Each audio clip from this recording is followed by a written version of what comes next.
Eh bien, sans transition, on va enchaîner avec notre table ronde. Et j'ai le plaisir d'appeler à me rejoindre, non pas Paul Bazin, mais Hervé Joanneau, qui le remplace et on leur remercie. Donc, Hervé Joanneau, Aurore Dijoux, Pascal Dartois, Marc Ferracci, Florence Poisson, Aline Mougenot. Venez nous rejoindre et vous installer pendant que je vous présente, si vous le voulez bien.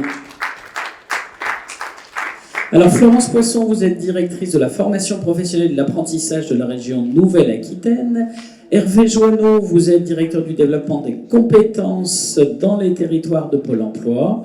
À titre intérimaire, vous m'avez dit, pendant la constitution de France Travail, c'est ça? Absolument.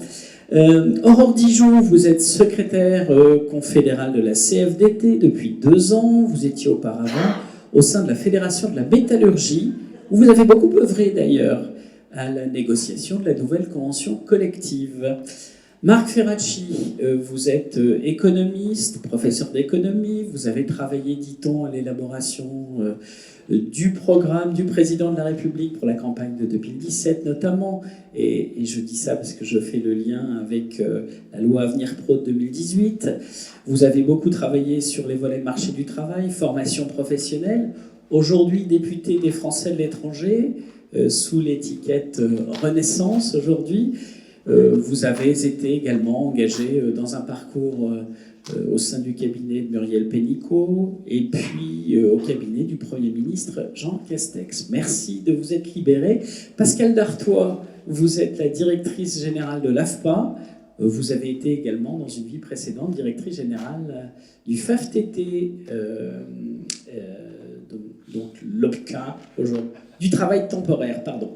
Aline Mougenot, chère Aline, vous êtes administratrice de France Compétences pour la CFTC, dont on parlera tout à l'heure, qui fait partie des organisations qui avaient poussé le CEP systématique en cas d'utilisation du CPF, et vous êtes aussi présidente de l'OPCO EP. Je vais vous passer le micro. Alors vous avez vu, on a une petite contrainte de micro, mais on va se débrouiller, c'est pas grave, rien ne nous arrête.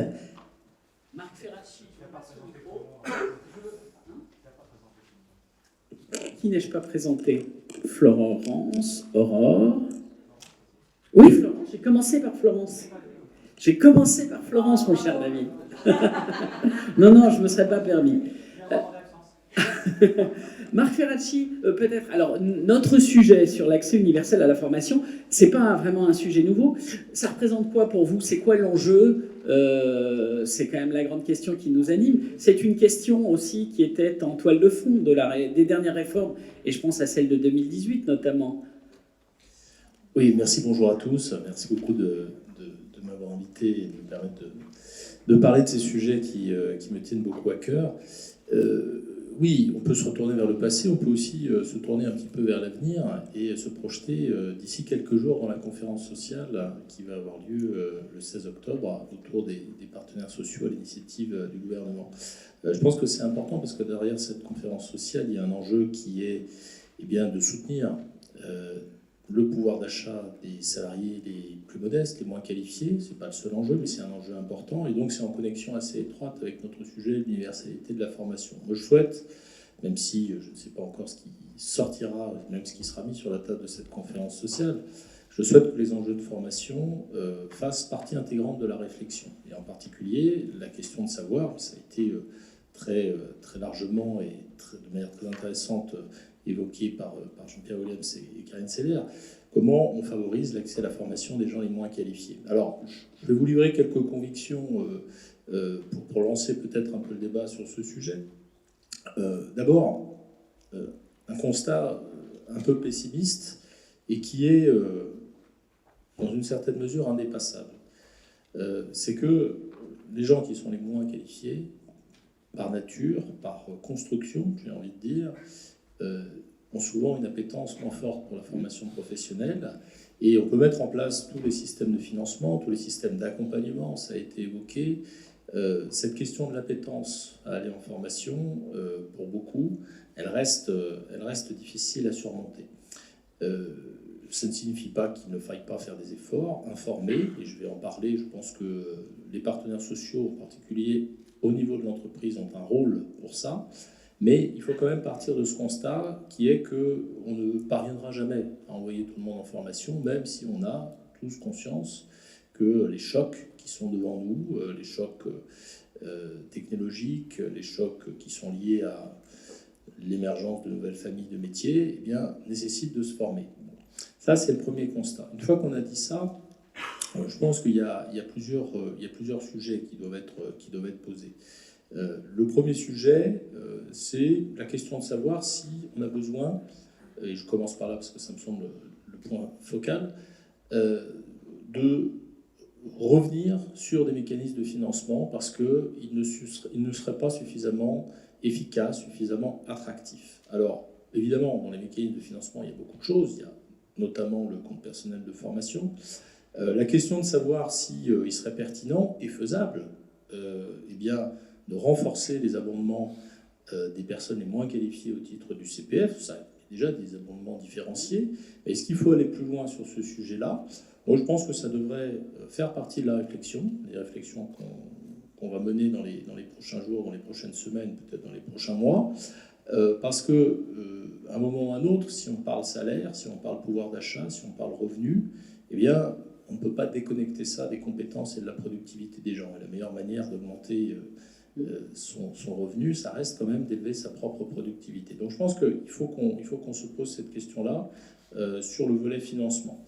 Ensuite, il y a au fond la question de la manière dont on incite les gens à construire des stratégies de formation ou des parcours de formation indépendamment des statuts, mais notamment à l'intérieur de l'entreprise. Ça a été évoqué, je partage assez largement ce qui a été dit par Jean-Pierre Huelens tout à l'heure. L'idée qu'on n'est pas allé au bout d'une logique de dialogue social sur les enjeux de formation au sein de l'entreprise, je la partage. Je la partage à la fois parce que tout n'a pas été mis en œuvre sur ce qui était prévu par la loi de 2018, aussi parce que, mais c'est en lien très direct avec ce qui était évoqué, la capacité pour les entreprises à abonder le CPF de leurs salariés, par exemple, elle existe. En revanche, la capacité des entreprises à choisir des formations spécifiques, aujourd'hui, techniquement, elle n'est pas possible. Et ça, c'est un obstacle. Quand je discute, moi, avec certains, d'ailleurs, peut-être des gens qui sont là, des représentants du monde de la formation, c'est un obstacle qu'il faut qu'on parvienne à surmonter. Il faut qu'il y ait plus de co-construction, il faut qu'il y ait plus de cofinancement des actions de formation entre les employeurs et les salariés au sein de l'entreprise. Ça amène à une réflexion et une proposition que je porte depuis longtemps, qui n'a pas été embarquée dans la loi de 2018. À l'époque, je n'avais pas été suivi sur ce sujet. Je pense qu'il faut qu'il y ait plus de dialogue social sur les enjeux de formation, et je pense en particulier que le plan de développement des compétences, qui aujourd'hui n'est pas un objet de négociation, gagnerait à devenir un objet de négociation. Je soumets ça au débat ici. Je pense que si on ne se donne pas cette ambition-là, une partie de l'esprit de la loi de 2018, qui était justement de résoudre ce problème, cette complexité inhérente à l'action de formation et à la démarche de formation, qui est que, au fond, un système de formation qui fonctionne bien, dans lequel on se forme de manière suffisante, pas excessive, il faut éviter aussi les gaspillages, il y a pu en avoir dans le passé de notre système de formation, et un système de formation qui fonctionne bien, au fond, c'est un système dans lequel l'agent économique qui tire un rendement de la formation contribue à la formation à hauteur de ce qu'il reçoit.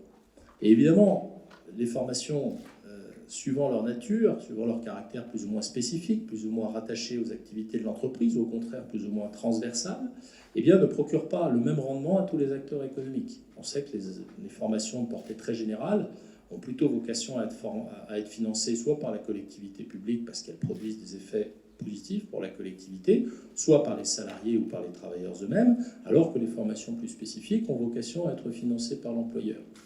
La philosophie de la loi de 2018, c'était de permettre une régulation du système dans ses modalités de financement, avec des possibilités de cofinancement, de co-abondement ou d'abondement du CPF qui résolvent ce problème. Pour des raisons qui ont été un petit peu développées tout à l'heure et que je viens d'évoquer, on n'est pas encore allé au bout de cette logique-là. Donc voilà, je ne vais pas être trop long parce qu'il y a beaucoup de beaucoup d'orateurs et il faut qu'on se partage la parole. Mais moi, je voulais lancer la discussion autour de ces deux enjeux, la question du financement et puis la question du dialogue social et de la manière dont on va vers plus de co-construction et de confinancement sur ces enjeux. Je vous propose de faire réagir vos deux voisines, Aline et Aurore. Aline, d'abord, sur cette question de faire d'abord du plan de la formation générale dans l'entreprise et du plan de développement des compétences en particulier un objet de négociation dans l'entreprise. Alors, moi, je vais surtout revenir sur le CPF, les abondements. Effectivement, je partage totalement les 13 amendements qui étaient prévus dans la loi et qui n'ont pas abouti. Sur le CPF et la co-construction, il y a des choses qui se mettent en place, il y a des choses qui existent, on n'en parle peut-être pas suffisamment, mais on a des problématiques également d'attractivité dans certains métiers. Et on a une carte à jouer là. Et lorsque on arrive à faire jouer co-construction pour une formation professionnalisante qui va faire monter le salarié en compétences dans l'entreprise, le salarié va mettre sur la table son CPF. Alors, il y a j'ai certains collègues syndicaux qui vont me dire « Oh, non, c'est personnel, ça n'appartient qu'à lui ». Mais quand ça lui permet d'évoluer dans l'entreprise, c'est un enjeu. Donc il le met sur la table. L'entreprise en face va co-construire, déjà lui permettre d'utiliser son temps de travail pour se former, puisque c'est pour répondre à un besoin de l'entreprise. Et d'autre part, va, pour le fidéliser, ce CPF qu'il a mis sur la table va co-construire et sur les 3-5 ans à venir, va lui rembourser, entre guillemets, ce qu'il aura mis sur la table. Ça permet au salarié de reconstituer son capital, ça permet à l'entreprise de faire monter un salarié en compétences, ça lui permet également de le fidéliser, parce que le salarié n'aura pas envie de partir avant d'avoir récupéré son argent, entre guillemets. Donc il y a des choses à penser. Et on a été sur une vulgarisation, sur... le CPF, c'était vraiment l'enjeu, la chose dont il fallait... on ne parlait que de ça. Donc effectivement, on a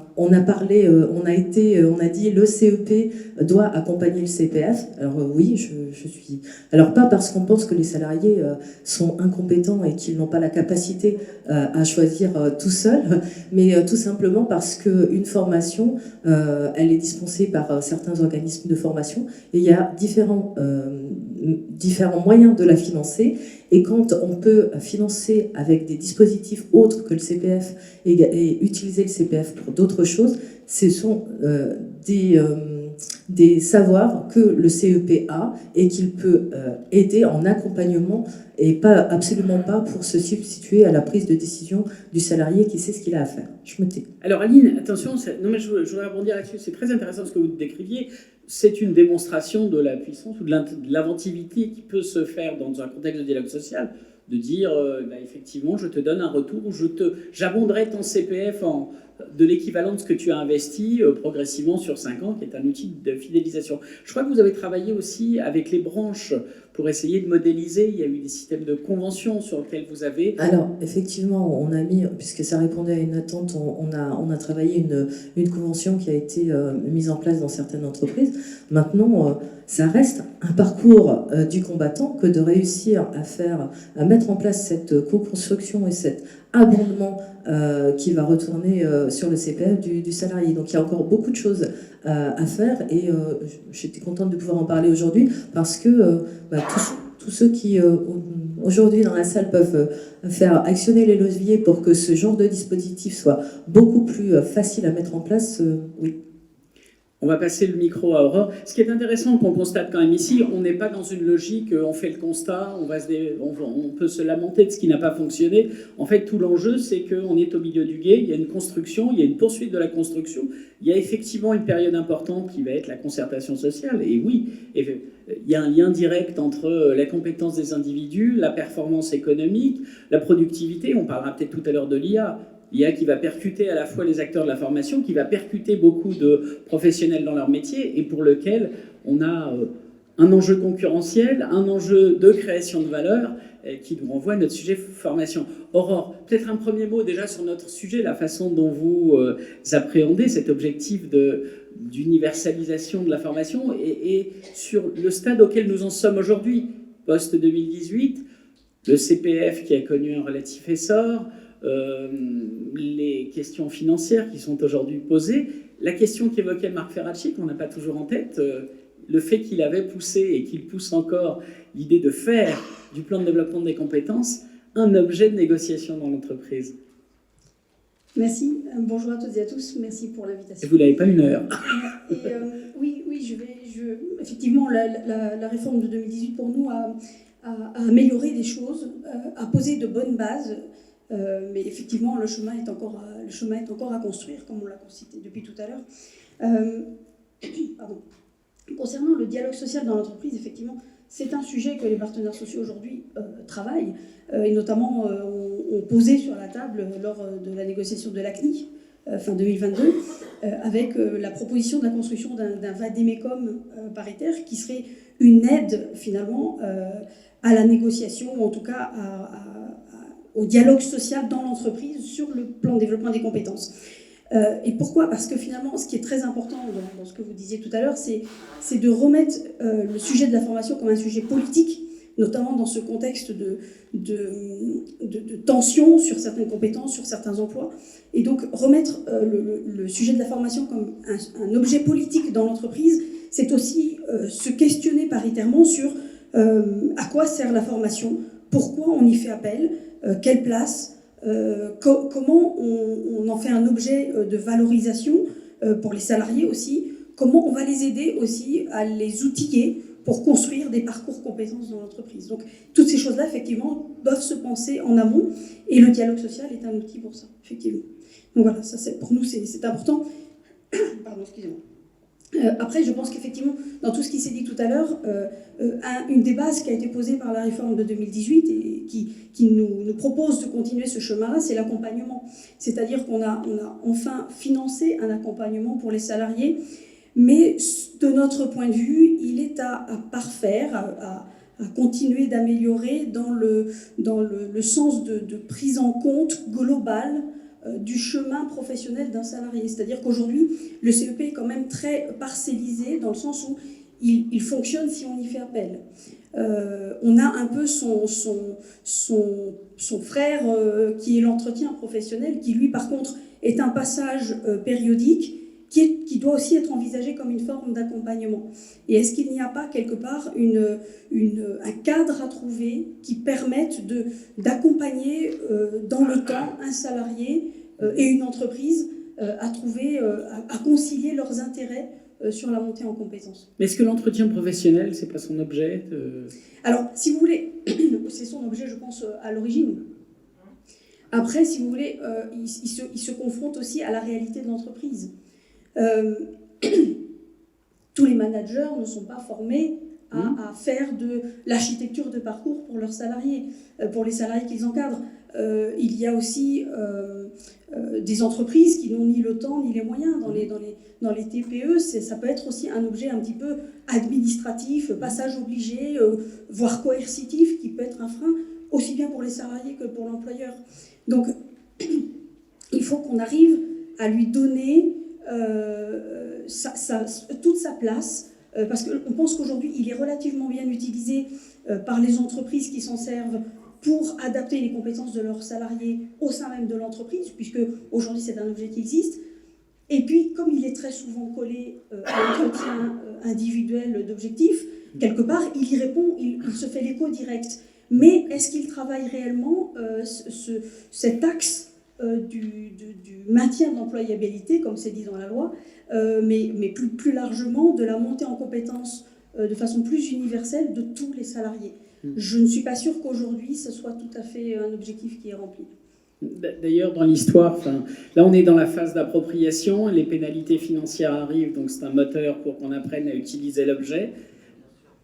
Ça dépend de la taille des boîtes, mais non, mais Aline, ça veut dire quoi? Ça veut dire qu'on n'en est même pas là? Ça veut dire qu'effectivement, comme Aurore vient de le dire, quand il est en place, l'entretien fonctionne parfaitement. Mais où est-il en place ? Donc on a encore un grand chemin à faire. Quand on voit la difficulté pour les structures de répondre aux enjeux RH, je le vois, enfin, on a des conseillers, alors là du coup je vais mettre ma casquette OPCO-EP, mais quand on voit nos conseillers qui sont sur le terrain, qui vont rencontrer les entreprises, le PCH répond à une véritable demande. Il y a besoin d'accompagner les structures. Et l'entretien professionnel, le regret, c'est peut-être qu'on parlait du CEP tout à l'heure. Le CEP devrait pouvoir rentrer dans les structures. Et quid du CEP qui pourrait réaliser cet entretien professionnel parce que c'est pas toujours la meilleure chose que ce soit le RH qui est là aussi pour sanctionner, etc., qui d'un seul coup se transforme et devient la personne bienveillante qui va vous accompagner pour, pourquoi pas, peut-être même partir de l'entreprise. Aline a de l'imagination aujourd'hui pour repenser. Vous aviez fini, Aurore, ou pas? Alors, on va passer la parole à Hervé. Alors, Hervé, je rappelle que vous êtes Pôle emploi aujourd'hui, vous serez une composante importante de France Travail demain. À côté des acteurs qui sont les partenaires sociaux, vous avez vous aussi un rôle important dans l'accès à la formation, la construction des parcours. Qu'est-ce que ça représente pour vous l'enjeu, cet accès universel à la formation, de votre définition? Alors déjà, je vais me permettre de vous lire la définition qu'on a écrite à plusieurs, parce qu'on s'est dit il faut qu'on pèse tous les mots que cette définition peut revêtir pour, je vais dire, le service public de l'emploi au sens large. Donc, on a écrit que c'est l'ensemble des moyens et des acteurs mis à la disposition de tous, et c'est important, mis à la disposition de tous, pour pouvoir s'engager dans une formation professionnelle pertinente au service d'une trajectoire professionnelle, je vais rajouter, ou d'insertion, inscrite dans une réalité économique, et je rajouterai également peut-être territoriale, puisque la notion de territoire est de plus en plus forte à notre niveau. Alors peut-être, pour rebondir sur ce qui a été dit, nous, il y a quand même une réalité sur l'avant et après 2018, l'arrivée du PIC, l'arrivée du CPF. Je rappellerai deux chiffres, les chiffres des années 2021 et 2022. 2021, plus d'1,3 million demandeurs d'emploi formés, alors avec plus de 600 000 demandeurs d'emploi formés au CPF. 2022, près de 1,3 million demandeurs d'emploi formés, dont plus de 520 000 avec le CPF. C'était des chiffres qui n'étaient jamais arrivés. Voilà, c'est beaucoup. Est-ce que ce n'est pas importants. excessif d'ailleurs dans le recours systématique au CPF? Alors, excessif, je ne sais pas, parce que tout à l'heure on parlait de, j'allais dire, de ce que donnait le CPF. Nous, on regarde le taux d'accès à l'emploi, et le taux d'accès à l'emploi post-CPF est plutôt de bonne qualité. Voilà, il se situe aujourd'hui même au-delà des formations qui sont achetées collectivement. Alors, parfois pour des raisons évidentes, parce qu'on est sur certains axes professionnels et qui peuvent donner du retour à l'emploi supérieur. Mais aujourd'hui, concrètement, le CPF s'est installé dans la vie du conseiller en évolution professionnelle de Pôle emploi. Je rappelle également que Pôle emploi abonde le CPF et a été le premier abondeur du CPF. Ensuite, on a les régions, certaines régions qui ont également abondé le CPF. Et c'est quelque chose qui a aussi permis de démocratiser l'accès à la formation et d'en faire toujours un petit peu plus pour tous ceux qui en ont le plus besoin. Donc aujourd'hui, on est vraiment dans cette dynamique de vouloir quelque part renforcer encore cet accès. Là, on ouvre un nouveau cycle de plan d'investissement dans les compétences. On va élargir un petit peu la population. Tout à l'heure, Karine Seller évoquait voilà, la population de l'époque qui va comprendre un peu plus de personnes. Je pense notamment aux seniors et à l'exemple qui a été pris tout à l'heure. Il faut qu'on arrive à trouver des solutions. Aux seniors bien formés qui ont besoin voilà, tout à fait, suivre un parcours. Tout à fait. Donc, et puis peut-être pour faire le lien avec les travaux qu'on mène avec plein de partenaires sur France Travail, il y a des choses qui vont pouvoir demain nous aider fortement. On a commencé les travaux avec la Caisse des dépôts et le réseau des Cariforef sur le catalogue unifié de formation. Parce qu'aujourd'hui, quand vous allez sur le compte personnel de formation, vous n'avez pas accès en même temps aux formations qui sont déjà préfinancées par les conseils régionaux, Pôle emploi ou les OPCO. Et donc, quelque part, c'est un manque. Donc voilà, on souhaite faire aboutir une capacité d'informer plus rapidement l'ensemble des demandeurs d'emploi sur l'ensemble de l'offre de formation, sous toutes les modalités dont elle peut être dispensée. Alors, je vais rebondir juste tout à l'heure sur la question du numérique. On a une petite spécificité à Pôle emploi, c'est qu'à la demande de l'État, on a fait un marché de formation 100% à distance. Alors, finalement, il est relativement petit, puisque c'est 25 000 entrées par an sur à peu près 355 000, 380 000 côté Pôle emploi, mais il a quand même du sens, parce qu'on a quand même rencontré un certain nombre de publics. Je pense notamment à des familles monoparentales qui rencontraient des problématiques de garde d'enfants, ou des personnes qui étaient soit en activité réduite, soit qui rencontraient des problématiques de santé. Et réellement, on a trouvé des solutions à travers ce 100% à distance qu'on n'aurait pas su trouver si on avait dû faire déplacer la personne. Alors, je dis pas... Puis c'est 7-8% du total. Hein, donc oui, ça je dis pas qu'il faut aller sur du total 100% à distance, mais je pense qu'il a sa place. Il a sa place à côté du présentiel total, à côté de l'hybride, et je dirais même, demain, pour ouvrir un petit peu plus large, parce que c'est un axe sur lequel on souhaite se développer, c'est tout ce qui va concerner la formation en situation de travail, parce que pour bon nombre de demandeurs d'emploi, c'est véritablement, j'allais dire, un axe majeur, à la fois pour les TPE et pour un bon nombre de demandeurs d'emploi. Et on a commencé à le faire en 2022, notamment un attributaire fort qui est l'AFPA. On voit que ça commence à prendre, mais j'allais dire, on a besoin vraiment de la confiance des entreprises, de l'investissement des entreprises pour le développer. Et on est certain que c'est une modalité qui pourra venir en plus des modalités déjà existantes. Et on est aussi heureux qu'on ait un organisme de formation qui puisse être aux côtés de l'entreprise pour pouvoir accompagner tout cela. Vous faites le lien parfaitement avec Pascal. J'allais chercher le micro, mais merci. Oui, effectivement, Pascal Dartois, on parle de l'universalisation, mais il y a une dimension considérable qu'on a évoquée plusieurs fois, c'est celle du territoire. Et dans le caractère universel, c'est la possibilité à offrir ou à répondre aux besoins de formation des individus partout. On peut peut-être mettre ça en perspective de ce que vous êtes, de ce qu'est l'AFPA, de sa couverture territoriale large et de sa vocation. Merci Fabrice. Je ne vais pas vous faire un cours sur l'AFPA, ce serait très long. Mais effectivement, l'AFPA, c'est 200 implantations en France et on accueille 100 000 personnes en formation et 60 000 personnes en accompagnement.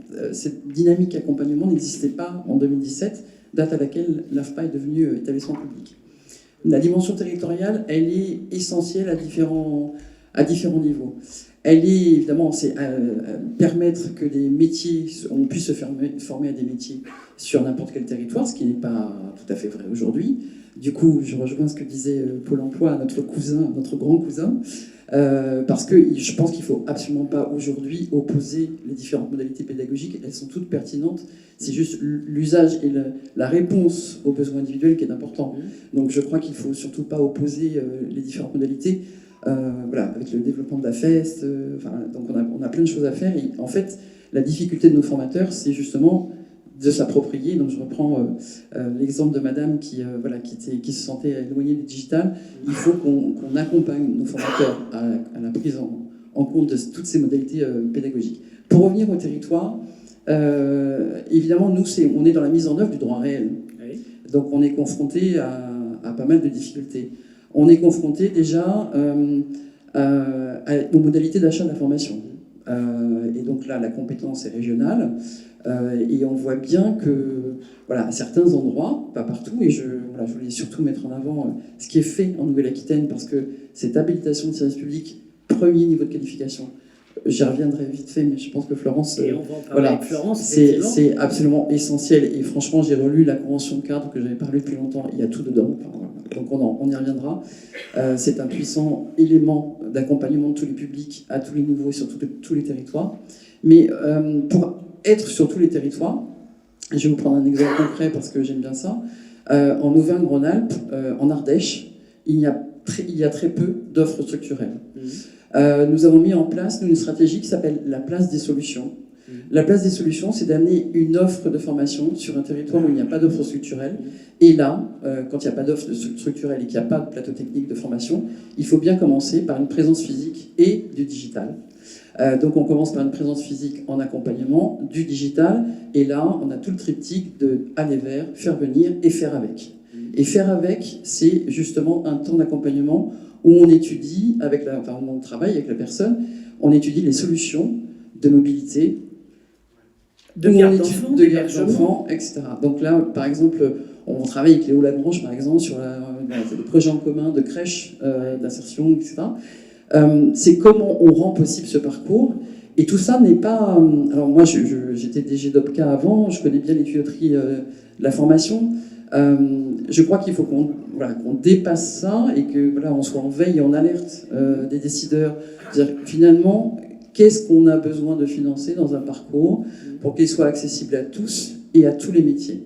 Donc il y a la dimension territoriale, alors qui est importante parce que nous sommes un EPIC avec une forte dimension service public. Et là, je pense que beaucoup dans la salle le savent, nous avons aussi maintenant une offre de service pour les organismes de formation pour qu'ils puissent avoir une existence territoriale là où ils ne sont pas implantés. Je vous rappelle, l'AFPA, 7 millions de mètres carrés de foncier, c'est un patrimoine que nous avons qui n'est pas facile à gérer du tout, mais si on ne l'ouvre pas, si on n'est pas dans une stratégie d'alliance et d'ouverture, ça n'a aucun intérêt. L'intérêt de l'AFPA, c'est pas de faire toutes les formations parce qu'elle ne les a pas au catalogue, c'est d'aller chercher ses concurrents, soit partenaires, et ils montent avec nous des actions. Donc on a une offre de service, notamment pour les pure players du digital. Oui. Quand ils interviennent sur les marchés publics de la formation, ils n'ont aucune existence territoriale, et ils se sont aperçus que quand on a des abandons de demandeurs d'emploi éloignés de l'emploi, à un moment, il faut une rencontre physique. Voilà. Et il y a un encadrement. Ça, c'est dans le village des solutions ou c'est Oui, c'est alors c'est une dynamique du village des solutions. Le village des solutions, c'est là où on a des centres, et les places des solutions, c'est pour délocaliser sur des territoires où il n'y a pas d'offre structurelle. Ouais. Donc, et délocaliser, ça ne veut pas dire créer un centre AFPA, c'est surtout pas ça qu'on fait. C'est soit d'intervenir dans des tiers-lieux déjà existants, c'est-à-dire amener une offre de service, soit de travailler avec différents partenaires, dont Pôle emploi, dont mes anciens partenaires de l'intérim, dont toute l'offre existante sur un territoire. Et d'ailleurs, on s'installe ensemble pour répondre à une demande. Voilà. Ça peut être éphémère, ça peut être pérenne, ça peut être, on répond à un besoin d'entreprise ou un besoin pérenne sur le territoire. On en est où du développement, à la fois des villages ou des places? Je me souviens bien de l'annonce. L'ambition est importante? Alors l'ambition, elle est très très forte. On en est à 40 villages des solutions. On a une quinzaine de places qui sont aujourd'hui actives. Et une ambition que tous nos centres de formation soient villages en 2025. Je voulais juste aussi remettre en perspective, parce que je trouve qu'on n'en parle pas suffisamment, les réflexions sur les financements, c'est très important, sur les modalités, les acteurs, bien sûr. Mais je voudrais mettre ça en perspective par rapport à la planification écologique et au rapport d'Antoine Peillon, qui nous dit, RTE nous dit que dans 10 ans, il n'y aura plus d'électricité. On a là un vaste plan industriel à construire, donc qui est très... je trouve que ça y est, on est en marche, donc c'est super. Mais la problématique, c'est celle de la compétence. Oui. C'est celle de la compétence et de la visibilité de quelles compétences on aura besoin, sur quel territoire, est-ce que les plateaux techniques... est-ce que la certification, les nouvelles compétences sont définies, est-ce que les certifications vont être disponibles, et ça c'est très important, parce que vous ne pourrez pas emmener quelqu'un qui est déjà qualifié, vers un métier qui ne l'est pas, ça sera très difficile, il y a d'autres sujets d'attractivité dans le salaire, etc., mais déjà ça c'est extrêmement important. Qu'est-ce qu'on va faire des 800 000 salariés de l'automobile? Est-ce qu'on va tous les emmener vers les 500 000 salariés qui travailleront dans l'agriculture demain? Est-ce que ça se fait si simplement que ça? Voilà, donc je pense que cette réflexion-là, territoire par territoire, elle est essentielle, donc ça veut dire... nous, on a mis en place un programme qui s'appelle Incubateur des compétences de demain. Donc, par exemple, on est en train de travailler sur les incubateurs hydrogène, comment ça impacte les vieux métiers de soudeur, de chaudronnier, de robinettier qui n'existent plus, mais comment on peut reconstruire des compétences en donnant une autre image du soudeur, parce qu'aujourd'hui le soudeur, c'est pas le soudeur d'hier, c'est un soudeur robotisé. Donc voilà. Si on veut construire des centrales nucléaires, c'est un exemple. J'allais vous le dire, il n'y a pas de politique publique s'il n'y a pas Alors, de je pense que voilà, là, il y a un plan qui est sorti le 18 septembre d'Antoine Pellion sur, qui est hyper intéressant. Et donc là, il faut que nous, les acteurs de la compétence, j'ai mes mains. Les organismes de la formation. Voilà, les organismes de la formation. C'est pas terrible comme nom en fait. C'est une amie de service, c'est bon. Voilà. Mais voilà, il faut que collectivement, on soit prêt à répondre à cette demande-là. Donc nous, là, on est en train de construire des incubateurs, c'est-à-dire qu'on construit avec les entreprises les besoins de compétences de demain pour répondre aux besoins industriels. Alors c'est sur l'industrie, mais on a aussi, par exemple, un travail sur la fabrication des vélos. Oui, j'ai appris ça. L'exemple est intéressant.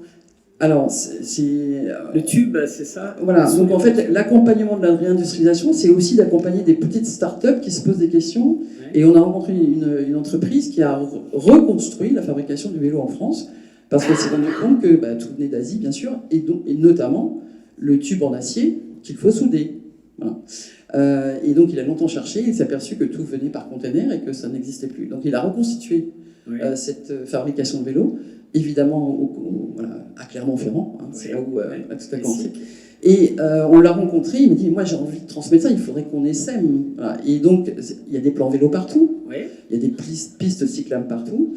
Est-ce qu'on peut penser à la fois à la réparation du vélo, ça c'est plus simple, mais aussi la fabrication. Donc, pas seulement assembler les vélos qui viendraient d'ailleurs, mais aussi les refabriquer. Donc là, on a un incubateur qui, en plus, c'est l'entreprise qui forme les stagiaires demandeurs d'emploi. C'est les cycles victoires, c'est ça ? C'est des cycles victoires. Voilà, c'est très, très, très, très intéressant et une dynamique importante. Voilà, le jeune entrepreneur, il a 30 ans, il n'a qu'une envie, c'est de participer au monde de demain. Et comment nous, on peut l'accompagner en ingénierie de compétences. Voilà, c'est pas du tout, il n'y avait pas pensé. Et donc, on est en train de l'accompagner pour essaimer aussi les plateaux techniques de demain et potentiellement créer des nouveaux entrepreneurs qui seront capables de créer des entreprises. Là, c'est à Clermont-Ferrand, mais à Lille, à Toulouse et partout où il y aura besoin de fabriquer des vélos. Ouais, et on a ça aussi, vous évoquiez la transition écologique. Je crois que vous accompagnez aussi l'industrie de l'éolien flottant qui est en train de naître. Tout à fait. Gamza, tout à fait. Alors on a beaucoup de projets, mais c'est vrai qu'on on va vers ceux qui, où on a un peu d'informations sur la volumétrie, mais cette GPEC de la nation, en fait, elle n'est pas encore posée, et notamment elle n'est pas encore posée au regard de ce plan, cette planification écologique qu'on connaît depuis 3 semaines seulement. Donc il y a beaucoup de choses à faire.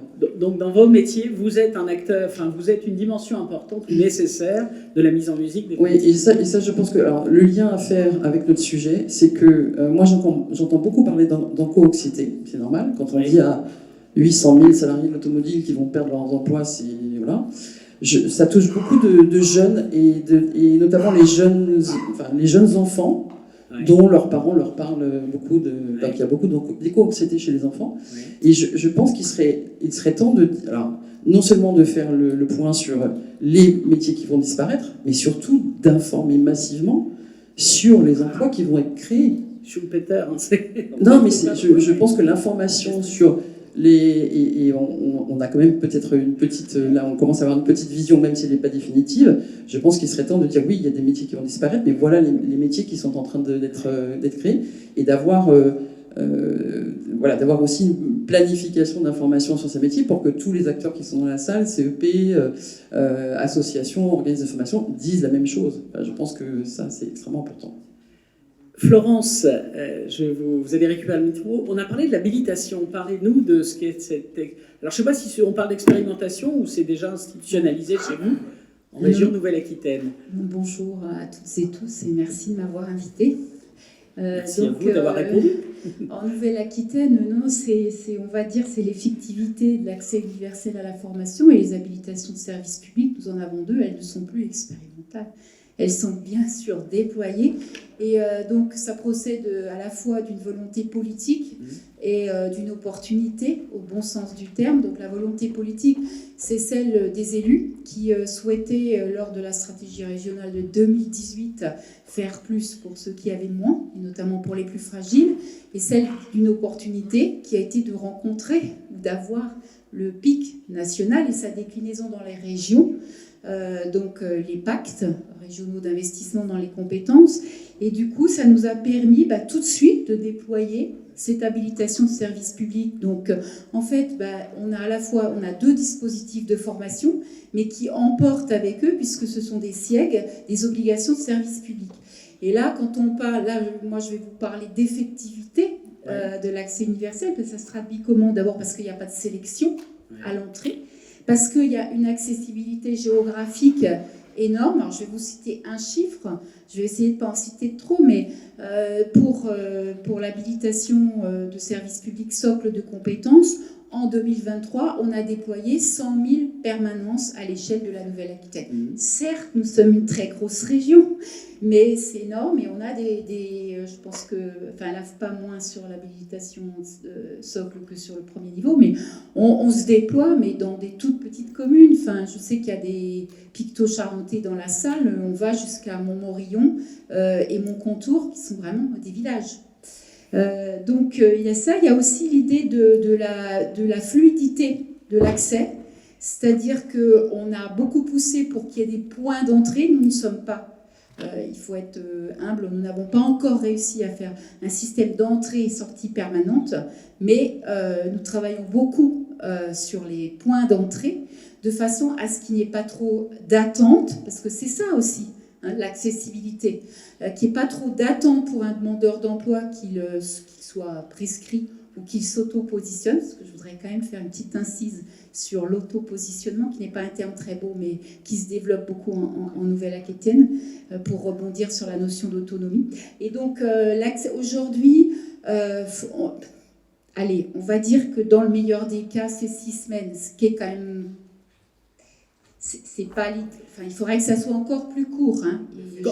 Mais voilà, 6 semaines, ça veut dire entre le moment où... Le principe, rappelez-nous le principe de cette habilitation. Alors, l'habilitation, c'est d'abord, c'est obtenir un premier niveau de qualification. Ouais. Pour quel public? Pour quel public? Un public pas qualifié. Ouais. Encore un chiffre. 64% des personnes qui sont entrées dans une habilitation de service public premier niveau de qualification ont un niveau infrabac. Ouais. Donc là, on est en plein dans la réponse du pacte. Et donc c'est bien des personnes qui n'ont pas de qualification, et c'est pour qu'ils obtiennent une qualification de type structurel. Ouais. C'est-à-dire c'est des besoins je ne vais pas rentrer trop dans les détails, mais sur 9 familles professionnelles, et donc les principales, c'est le bâtiment, l'industrie, tout ce qui est métier du commerce, du service, l'hôtellerie-restauration. Et on trouve ces formations sur tout le territoire. Et nous avons toute une série de mandataires qui ont eu une habilitation pour 4 ans. Donc là, il y a aussi une sécurité, nous apportons une sécurisation aussi à l'appareil de formation, ouais, avec lequel on passe une convention au cadre. Vous en parliez à l'instant, pour 4 ans. Donc, et j'imagine que vous traitez aussi les sujets mobilité. Alors voilà, donc dans les obligations de service public, au-delà de l'accès à tout le monde, l'idée, le slogan, c'était « Venez comme vous êtes, on vous prend comme vous êtes ». Donc, au-delà de ça, il y a dans les obligations de service public un accompagnement donc socio-professionnel, donc qui est très important. Donc, en fait, quand on parle d'accès universel, ce n'est pas un accès universel homogène, c'est un accès universel différencié en fonction des besoins de la personne. Et à l'entrée, c'est obligatoire, il y a un positionnement pédagogique de la personne, mais aussi un positionnement par rapport à un accompagnement socio-professionnel. Excusez-moi, un petit peu un lapsus révélateur, parce qu'aujourd'hui, les publics qui sont accueillis dans cet HSP sont de plus en plus en précarité et en grande difficulté. Et donc, ce positionnement à l'entrée, il va permettre de déterminer un accompagnement pour la personne en fonction de ses besoins. Et de ses besoins. Et aujourd'hui, dans la nouvelle habilitation qu'on est en train de lancer, ça peut aller sur des accompagnements intensifs. On a fait un cahier des charges qui sont assez normés. Donc, souvent, les mandataires qui proposent ces formations, dans les compétences des mandataires ou des co-traitants, il y a des compétences en termes d'accompagnement. Ou alors, ça peut être sous-traité. Ça dépend des territoires. Parce que là, je voudrais revenir chez nous en Nouvelle-Aquitaine. On travaille avec un triptyque qui est très important. C'est le triptyque économie, territoire et public. C'est ce qui sous-tend notre action et ce qui sous-tend ces deux habilitations. Et comment d'ailleurs, sur l'offre pas simplement dans l'habilitation, dans votre offre de formation en général, comment est-ce qu'on s'adapte aux besoins des bassins d'emploi en fait? Parce que le territoire, c'est aussi un maillage. Alors je voudrais juste revenir sur une obligation de service public qui est très importante, donc ce que je n'ai pas cité, c'est l'hébergement et la restauration. Qu'on évoquait. Ouais. Donc ça, c'est prévu, c'est obligatoire. Et aujourd'hui, pour vous donner encore un chiffre, on a 60% des stagiaires qui sont sur l'habilitation de service public premier niveau de qualification qui accèdent à la restauration. Ouais. Donc, et l'hébergement, ça dépend beaucoup des territoires parce que quand on travaille avec l'AFPA, il y a de l'hébergement, ou quand on travaille avec le réseau des Greta, il y a aussi de l'hébergement possible. Sur certains territoires, c'est plus compliqué parce que là, il faut faire appel à des partenariats avec des structures d'hébergement, voire des hôtels. Donc là, c'est un point d'amélioration sur lequel on travaille. Et je parlais des besoins du territoire, voilà. Oui, alors la méthode, j'ai envie de dire, je vais faire un peu cocorico à la Nouvelle-Aquitaine, mais toutes les régions travaillent comme ça. On a une approche très territorialisée aujourd'hui. Il faut dire que la région, elle a aujourd'hui 40 collaborateurs disséminés sur nos 12 départements et ils animent des comités territoriaux de la formation qui permettent de faire un point sur les besoins des territoires en termes économiques et en termes des publics. C'est ce qui nous permet de construire notre offre. Et nous avons aussi des contrats régionaux de filières. Donc sur les filières qui sont les filières prioritaires qui sont inscrites dans les SRDE2I, schéma régional de développement économique, d'internalisation, mais il m'en manque un I. Et donc là, ces contrats régionaux de filières formation, ils permettent d'embrasser tout le continuum, orientation, formation, emploi, donc avec les branches, les autorités académiques. Et donc nous, l'idée, c'est de croiser dans nos dispositifs de formation et en premier lieu les habilitations de service public, à la fois les besoins des territoires et des filières et des publics. Voilà, je voudrais quand même dire une remarque importante aujourd'hui. La situation évolue. Les habilitations de service public, c'était effectivement à l'origine donner plus à ceux qui en avaient le plus besoin. Je rebondis sur ce que M. Ferracci disait. Et aujourd'hui, c'est 6 personnes sur 10 qui sont formées en Nouvelle-Aquitaine dans nos dispositifs qui sont sur ces 2 habilitations. Parce qu'on se rend compte que, comme les autres régions, aujourd'hui, on a un taux de chômage très bas et qu'en fait, les publics qu'on accueille dans nos habilitations, ce sont des publics de plus en plus en difficulté. Et notamment, on est aujourd'hui entre 18% et 20% de bénéficiaires du RSA. Et donc, on voit que ces 2 dispositifs captent de plus en plus de personnes au détriment de nos marchés traditionnels de formation, ce qui n'est pas sans poser d'autres problématiques. Voilà. J'ai été trop bavarde. Non, c'est parfait. Juste pour rebondir et la vision d'un acteur, Florence, vous avez juste oublié de dire quelque chose qui est extrêmement important sur l'habilitation, c'est que c'est un parcours qui peut durer jusqu'à 24 mois, qui peut s'interrompre jusqu'à 6 mois. Ça veut dire qu'une personne qui a une difficulté, quelle qu'elle soit, elle peut s'arrêter, soit à retourner à l'emploi, soit gérer une situation personnelle, et que ça change tout. Oui. Si je peux encore dire 2 mots par rapport, pour être très précise, parce que là on est vraiment dans l'action concrète, les parcours peuvent durer jusqu'à 24 mois et la durée des formations aujourd'hui, elle est en moyenne de 770 heures, soit presque 200 heures de plus que sur un marché qualifiant, et 65% des bénéficiaires de l'HSP font plus de 600 heures de formation. Et un dernier point sur la sécurisation et l'accès universel à la formation, nos rémunérations pour les bénéficiaires de l'HSP sont bonifiées de 200 € supplémentaires par rapport à la revalorisation des barèmes qui a déjà été faite sur les demandeurs d'emploi. Marc Ferracci, je veux bien vous entendre réagir. L'exemple est très intéressant. On a parlé avec Pascal Dartois de alors GPEC ou GPEC de la Nation ou cette espèce de vision prospective. Comment est-ce que vous percevez, qu'est-ce que vous attendez des relais territoriaux? Alors les régions, dans le contexte de la réforme de 2018, on les a jugées un peu désengagées et finalement, on s'aperçoit que sur l'apprentissage, certaines restent aussi très actives. Là, sur la formation professionnelle, on peut avoir certaines. Sur la formation professionnelle, on peut avoir des stratégies assez élaborées, assez poussées. Quel relais, qu'est-ce qu'on attend des acteurs du territoire pour que ceci fonctionne? Alors, sur la stratégie prospective de compétences de la nation, il y a une difficulté à laquelle tous les acteurs font face, c'est celle du diagnostic. Savoir ce que sont, à date, je ne parle même pas dans 5 ans, dans 10 ans, les besoins de l'économie, être capable, sans forcément d'ailleurs utiliser ça dans une logique adéquationniste, mais faire un diagnostic sur ce que sont les besoins de l'économie, en ayant une approche, on va dire, classificatrice des métiers pour les mettre en phase de compétences, c'est extrêmement compliqué. Tous ceux qui ont eu à travailler sur ces problématiques, Pôle emploi, avec l'enquête besoin en main-d'œuvre, fait partie des acteurs qui produisent de la donnée, qui produisent de l'information sur ces sujets-là, savent que ça n'est pas une science exacte en photographique et a fortiori dans une logique prospective. Donc, on a besoin collectivement d'abord d'améliorer la qualité de l'information, de la rendre disponible à tout le monde, aux collectivités territoriales, mais aussi aux chercheurs pour essayer d'améliorer un petit peu le système. Et puis, on a besoin de se poser la question des modalités d'ajustement de l'offre.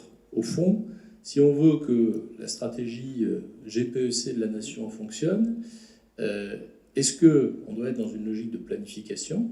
Alors, je sais qu'on a ce terme de planification écologique qui est porté, qui est assumé, mais est-ce que la planification en matière de compétences est quelque chose qui est facile à mettre en œuvre? Je pense que c'est difficile parce que la nature même de l'action de formation, la formation est un service dont l'appréciation qualitative est beaucoup plus compliquée que d'autres.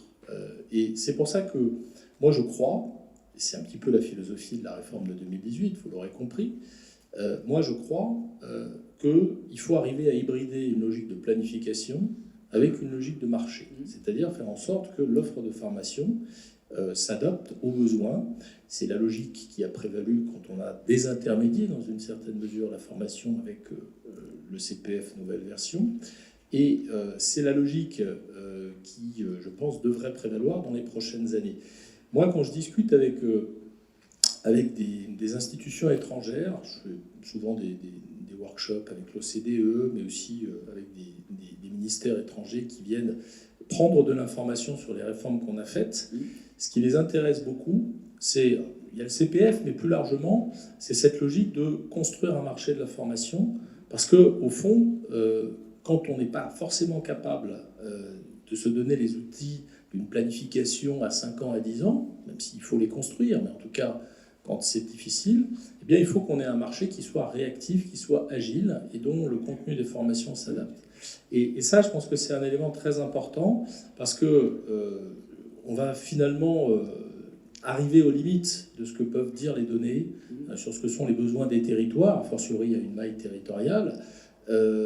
Et évidemment, on a ces problématiques-là. On a d'ailleurs ces problématiques-là dans des champs qui sont un petit peu différents, mais j'en parle parce que c'est dans l'actualité de celui de la formation. Mais quand on discute de ce que sont les métiers en tension, dans le cadre du projet de loi sur l'immigration, essayer de qualifier ce que sont les métiers en tension. Moi, quand j'étais au ministère du Travail, je travaillais sur les sujets d'immigration et on avait essayé d'élaborer toute une méthodologie pour dire ce que c'est qu'un métier en tension, et notamment un métier pour lequel n'existe pas une offre de formation sur le territoire qui permette de répondre à la tension.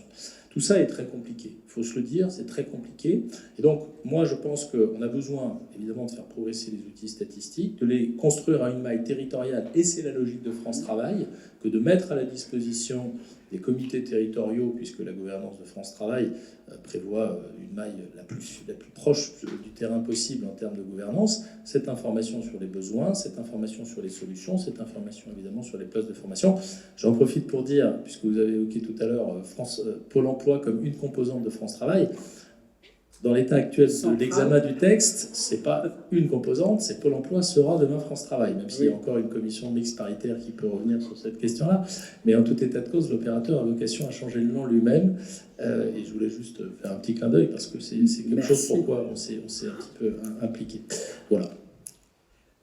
Oui, et le lien des régions, ce qu'on attend des régions, parce que dans le maillage territorial, la remontée d'informations est collée aux besoins qui sont aussi là de la prospective immédiate, quand il y a des besoins, une implantation sur un territoire ou un site industriel qui ferme, le fait que les acteurs régionaux puissent orchestrer ce dialogue-là, coordonner.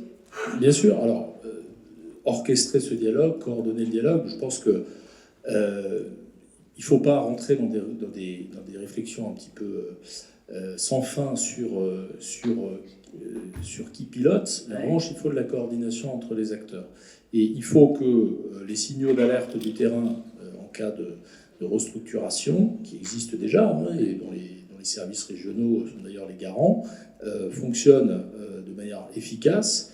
Après, comment est-ce qu'on construit des solutions de reclassement, comment est-ce qu'on construit des solutions de revitalisation, comment on construit le dialogue avec les acteurs entre les acteurs qui permet de répondre à ça. Je pense qu'il ne faut pas on ne part pas de rien, il y a des choses qui existent. Et France Travail, de ce point de vue-là, a vocation à renforcer cette coordination, a vocation au niveau régional à rendre copilote la région avec le représentant de l'État. À la maille départementale, c'est la même chose avec le président du conseil départemental. Et je pense que c'est comme ça qu'on peut, à la fin, avoir un petit peu plus d'efficacité collective. Hervé, oui, je veux bien que vous preniez le micro, il y a plusieurs choses. L'information, la remontée, le partage de l'information, c'est une stratégie qui est la vôtre, parce qu'effectivement, la réponse pour les acteurs de la chaîne, c'est conditionné par la capacité à disposer d'infos, de systèmes d'information. Oui, tout à fait. Alors, tout à l'heure, je citais des travaux sur le catalogue unifié. On travaille aussi fortement sur la remontée de l'information, alors avec nos propres services, mais aussi avec le réseau des Cariforef, notamment qui a développé un certain nombre d'outils. Je pense d'ailleurs à la Nouvelle-Aquitaine, à Cap Métier, qui a vraiment des choses intéressantes à partager avec nous. Et je pense que de toute façon, dans la logique de France Travail, on est vraiment dans une logique collective et on est dans une logique où on doit vraiment, je vais le dire comme ça, peut-être développer la confiance. Et la confiance de tous les acteurs. Et je mets les organismes de formation dedans. Tout à l'heure, il y avait une question qui se posait sur est-ce qu'un organisme de formation peut être un accompagnant ? Oui, il fait partie de l'écosystème. Voilà, nos CEP, les CEP, on va dire des missions locales, de l'APEC, de Cap Emploi, ils ont aussi quelque part des limites et il faut se servir des compétences de chacun pour vraiment être au rendez-vous des besoins des demandeurs d'emploi et des entreprises. Alors j'insiste un peu sur les entreprises, c'est vrai que c'est quelque chose, c'est un point véritablement sur lequel on veut s'appuyer parce qu'on est certain que ils ont un rôle au niveau des territoires. Tout à l'heure, Madame, vous parliez de tout petits villages. Des fois, des entreprises, elles peuvent servir aussi de plateau technique quand il n'y a pas la possibilité de faire venir un plateau technique à un endroit. Et la logique de coordination avec ceux qui savent développer les compétences, les formateurs, je pense que c'est ce qu'on est en train d'inscrire avec France Travail qui va bientôt voir le jour. Et vous m'avez parlé d'une expérimentation qui s'appelle le Hub Agora aussi. Ouais, alors là, Karine Seller est partie, mais j'allais dire, elle...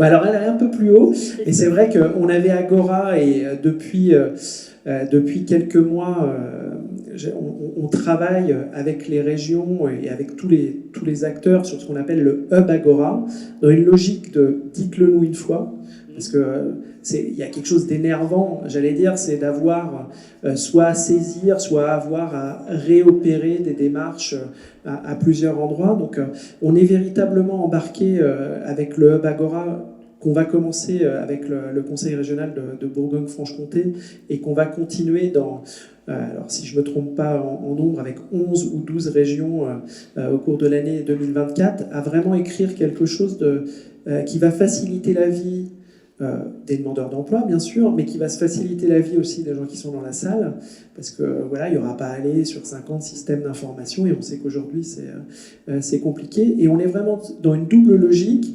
On le dit comme ça, c'est vraiment le dites-le nous une fois, et j'allais dire une deuxième logique du une fois pour tous. Oui. Voilà, parce que on pense que ça peut contribuer justement à cette universalisation, voilà, à rendre universel l'accès à la formation, mais pas que, plus globalement, à permettre d'accélérer l'accès à l'emploi tout naturellement. D'accord. Oui, là c'est pour l'utilisateur final ou pour le dernier maillon de la chaîne, mais il faut se préoccuper, puis ça participe de cet objectif d'universalisation. C'est de simplifier la vie, de vendre le parcours sans rupture. Alors, j'ai parlé que du Hub Agora, mais plus globalement, dans France Travail, on a aussi un sujet d'urbanisation globale des systèmes d'information, de la formation, voilà, pour rendre, j'allais dire, interopérable, voilà, un maximum d'outils. Là, à l'intérieur des 17 expérimentations RSA dans les différents conseils départementaux, c'est ce qu'on est aussi en train de mettre en œuvre pour mailler les outils des conseils départementaux avec nos outils, voilà, et être plus fluide, plus performant au bénéfice des demandeurs d'emploi. Et si on pense au CEP dont on parlait tout à l'heure, les acteurs du CEP sont aussi des acteurs qui ont besoin d'accéder à de l'information, à la fois sur l'offre, sur la réalité des besoins. Bien sûr. Alors, depuis un certain temps, il bénéficie notamment d'un outil qui est patrimoine commun sur l'ensemble des formations collectives, qui est WeForm, qui doit devenir un des premiers communs numériques de France Travail. Alors, particularité en Nouvelle-Aquitaine, on n'a pas WeForm, mais on a, j'allais dire, un pendant. Donc, c'est voilà, le catalogue dont on parlait, c'est ça ? Non. Alors c'est un outil spécifique qui s'appelle Raphaël, mais qui joue le même rôle. Donc, le but, encore une fois, c'est vraiment de s'articuler pour rendre plus simple l'accès à l'information, à la fois des professionnels et des utilisateurs, au bénéfice, j'allais dire, de l'ensemble de l'écosystème. Sur le CEP, vous me disiez, Hervé, en préparant, que vous jugiez qu'il avait été trop utilisé dans sa fonction accompagnement et pas assez, et ça nous renvoie, à notre sujet de fond, pas assez pour sa fonction d'évolution professionnelle. Oui, alors c'est ce qu'on a pu identifier nous, alors à la fois en interne, mais également en le partageant avec nos partenaires, c'est que parfois la logique de CEP s'est limitée à un véritable niveau d'accompagnement, mais pas de conseil. Voilà, donc on est sur une réflexion justement de professionnalisation de nos conseillers, professionnalisation qui pourra aussi s'inscrire dans l'Académie France Travail qui est appelée à naître, de manière à vraiment faire du conseil en développement des compétences quelque chose aussi de spécifique qui s'inscrit dans le conseil en évolution professionnelle. Voilà, pour qu'on ait l'intégralité, j'allais dire, du champ qui soit pris en compte. Aujourd'hui, on a encore un petit peu trop on va dire, d'accompagnement sans proposition, sans conseil. Et on a des demandeurs d'emploi qui sont autonomes, certes, mais on en a aussi qui ne le sont pas. Et que pour cela, il faut véritablement faire le coup de pouce. Et tout à l'heure, on le disait, vous avez raison, de plus en plus, avec le chômage qui baisse, on est confronté à du public qui a de plus en plus besoin d'être conseillé, aidé. Très éloigné, et c'est une bonne nouvelle qu'on est en priorité à devoir concentrer les efforts sur cette population, faute de candidats, et c'est plutôt une bonne nouvelle. J'ai envie de faire réagir Aline et Aurore sur cette dimension, le rôle du CEP dans l'accompagnement ou pas, suffisant ou pas. On l'a dit, Aline, le CEP, c'était un élément important puisque vous voulez conditionner, on l'a rappelé tout à l'heure, pour l'utilisation du CPF.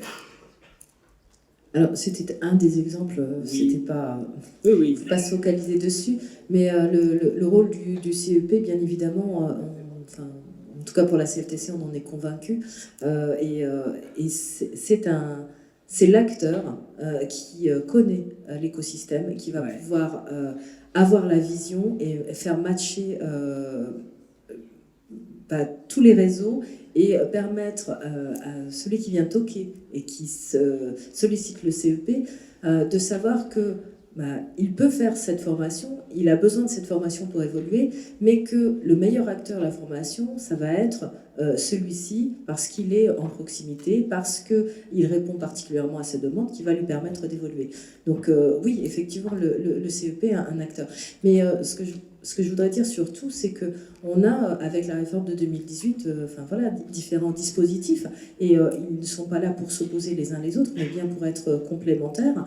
Et le rôle du CEP, c'est de mettre en complémentarité tous les dispositifs pour construire des parcours cohérents et qui permettent d'évoluer. On parlait des SI et parlez-nous du hub de l'alternance que vous avez créé chez votre coop. Alors, ok, Hub Coop. Effectivement, le hub de l'alternance, créé en 2020, plateforme pour mettre en relation les entreprises de nos 53 branches professionnelles et les demandes des apprentis. Et donc, bien évidemment, cette nécessité de s'inscrire, de ne pas être une plateforme supplémentaire, mais bien dans un écosystème, le hub de l'alternance de Coop est alimenté par les données de Un jeune, une solution, etc. Et de la même façon, les offres qui vont être déposées vont être diffusées dans les autres. Et c'est une nécessité, je pense, qui est évidente pour tout le monde. Aujourd'hui, on ne peut pas être dans un microcosme où on construit son truc pour soi. On a besoin de cette interaction et on a besoin qu'il y ait des acteurs qui se fassent le relais de tout ce qui existe. Aurore. Oui, pour nous, le CEP est effectivement un acteur fondamental. C'est redonner aussi du pouvoir d'agir aux actifs, quelque part. Après, c'est vrai que aujourd'hui, peut-être qu'il n'est pas tout à fait utilisé à la hauteur de ce qu'il pourrait mériter. Alors, pourquoi ? Pour plusieurs raisons qu'on identifie, mais qui sont à investiguer aussi, est-ce qu'il n'est pas, comme je disais tout à l'heure, un peu trop à l'écart ? C'est-à-dire qu'il doit être sollicité de façon volontaire, c'est déjà un acte fondateur de la part de l'actif. Donc, est-ce que tout le monde, aujourd'hui, toute personne qui en a besoin, va aller le solliciter, le connaît, va oser y aller, s'autoriser à aller se faire... Un enjeu de marketing, de promo, voilà. Je pense que ça va aller au-delà. Je pense que ça simplifié. va au-delà parce que ça reste la première démarche, je pense, de remise en question pour recommencer et monter en compétences passe déjà par le fait d'accepter d'aller se faire accompagner là-dessus. Donc ça va au-delà que du simple marketing de notre point de vue. Voilà, donc il y a penser à ça. La notion d'architecte de parcours est quelque chose avec la VAE aujourd'hui qui se construit, est aussi, je pense, à examiner au niveau du CEP. Et puis, peut-être aussi l'intégrer, ce qu'on disait tout à l'heure, dans le croisement avec l'entretien professionnel, de le croiser un peu plus avec les réalités professionnelles, donc de filières, de grandes filières, de territoires. Alors je pense qu'au niveau des territoires, c'est assez bien fait, mais je ne suis pas certaine que le CEP aujourd'hui ait les moyens de s'emparer de tous les éléments qui concernent les métiers dans les différentes branches, filières. D'accord. Donc un accès à l'information. Il y a un sujet que je vous soumets peut-être avant de passer la parole à la salle. Quand on parle de l'universalisation, je renvoie à un sujet qu'évoquait, mais pour une autre raison, Marc Ferracci tout à l'heure, c'est la question de l'immigration, des gens qui arrivent de l'extérieur. Et l'universalisation, c'est la capacité à adresser, former, permettre aux gens, y compris aux gens qu'on fait venir de l'extérieur. Et le projet de loi immigration, si porté par le ministre Darmanin, s'il aboutit, pourrait conduire, avec toutes les difficultés qu'on a évoquées, identifier les secteurs en tension, pourrait conduire à accueillir des populations venues de l'extérieur dans des métiers pour lesquels on a des besoins importants. Ça questionne peut-être aussi la capacité de l'appareil de formation et du collectif que vous représentez à adresser particulièrement ces populations, et c'est ça avec des difficultés particulières. Alors, Pascal, vous avez une expérience sur le sujet, on en a parlé tout à l'heure, c'est le programme HOP. C'est un laboratoire, mais c'est intéressant parce que ça montre à la fois sur quoi il faut travailler. On vous passe le micro, Pascal. Ça montre à la fois sur quoi il faut travailler. Est-ce qu'il n'y a pas un enjeu qui sera de pouvoir industrialiser des programmes de ce type ? Alors, il est plus tout à fait expérimental. Sur les volumes, on est... Sur les volumes, c'est des petits volumes, mais on en est au 5e réfugié accompagné, au 5 millième, pardon. Oui. Réfugiés accompagnés. Donc là, je pense que sur notre capacité d'industrialisation, là, on saurait faire demain s'il fallait en accueillir plus. Donc il n'y a pas une difficulté d'accueil, il y a la difficulté qui prend du temps. C'est évidemment que ces personnes soient formées en fonction des tensions des entreprises. Donc on ne travaille pas en disant on forme un réfugié, et on lui laisse le choix. On va d'abord chercher les besoins des entreprises, notamment avec les OPCO qui sont tous partenaires, en leur demandant quelles sont les tensions les plus prégnantes de vos entreprises en ce moment pour qu'on puisse déclencher effectivement des actions qui soient bien ciblées et en fonction d'un territoire. Mais et là, en faisant un petit clin d'œil à Pascal Gérard qui s'occupe de ce dispositif, c'est beaucoup de travail en amont. Quand vous avez donc je reprends ton exemple, Pascal, tu ne m'en voudras pas, vous avez un jeune Érythréen qui est berger, qui arrive à Calais, et on lui dit, on a besoin de toi pour être logisticien. Il ne sait pas du tout ce que c'est qu'une plateforme logistique. Donc ça veut dire que ça passe par du temps, d'accompagnement, de représentation des métiers, etc. Enfin voilà, il y a beaucoup d'images, on utilise beaucoup les images. Et ensuite, on leur présente les projets des entreprises. Mais c'est un dispositif qui marche très bien. 86% d'insertion dans l'emploi dès la fin de la formation. Les entreprises, il y en a 450 partenaires maintenant sur tous les secteurs qui reviennent systématiquement. Ça veut dire qu'il y a Donc on saura faire. Oui, enfin moi je pense qu'on n'a pas de difficulté du tout à industrialiser. Là, notre façon de travailler, c'est de surtout répondre aux besoins des tensions qui sont des entreprises et sur les territoires. Quand on a des réfugiés qui arrivent sur Paris, on peut leur dire vous allez aller à Bordeaux, parce qu'à Bordeaux, on a aussi la solution hébergement et restauration qui est évidemment un bien indispensable. Mais voilà, finalement, ils sont prêts à aller partout à partir du moment où on les a évidemment sécurisés sur plein d'enjeux. On travaille sur l'accès au logement, l'accès à la mobilité. On trouve même des entreprises qui leur financent des vélos électriques pour aller travailler. Enfin, il se passe des choses merveilleuses sur ce dispositif. Donc je pense qu'on aurait la possibilité vraiment d'industrialiser pour en faire plus chaque année. Merci. Je propose qu'on se tourne vers la salle. Aline, pardon. Merci. Alors, sans lien, je suis tout à fait c'est etc. C'est un lieu de liberté. Mais simplement, sur un petit point par rapport à... On parle de la réforme, on a eu des études du LIGAS, etc., sur la réforme de 2018. Et je vous entends depuis ce matin dire on a tellement peu de chômage que maintenant on va pouvoir cibler les personnes qui sont dans l'éloignement le plus autant social que économique. Je voudrais juste attirer l'attention, c'est que avant la réforme, on avait le FPSPP qui était géré par les partenaires sociaux avec des comptes équilibrés. On prend aujourd'hui le déficit de France Compétences, je pense que tout le monde le connaît. Non, mais je suis sérieuse, c'est vraiment pas un effet d'annonce, mais on jongle là pour combler ce déficit sur les niveaux de prise en charge. La qualité de la formation, je ne suis pas sûre que ce soit vraiment le seul levier à activer. Et d'autre part, ce qu'on a vu cette année, c'est quand même la baisse du PDC.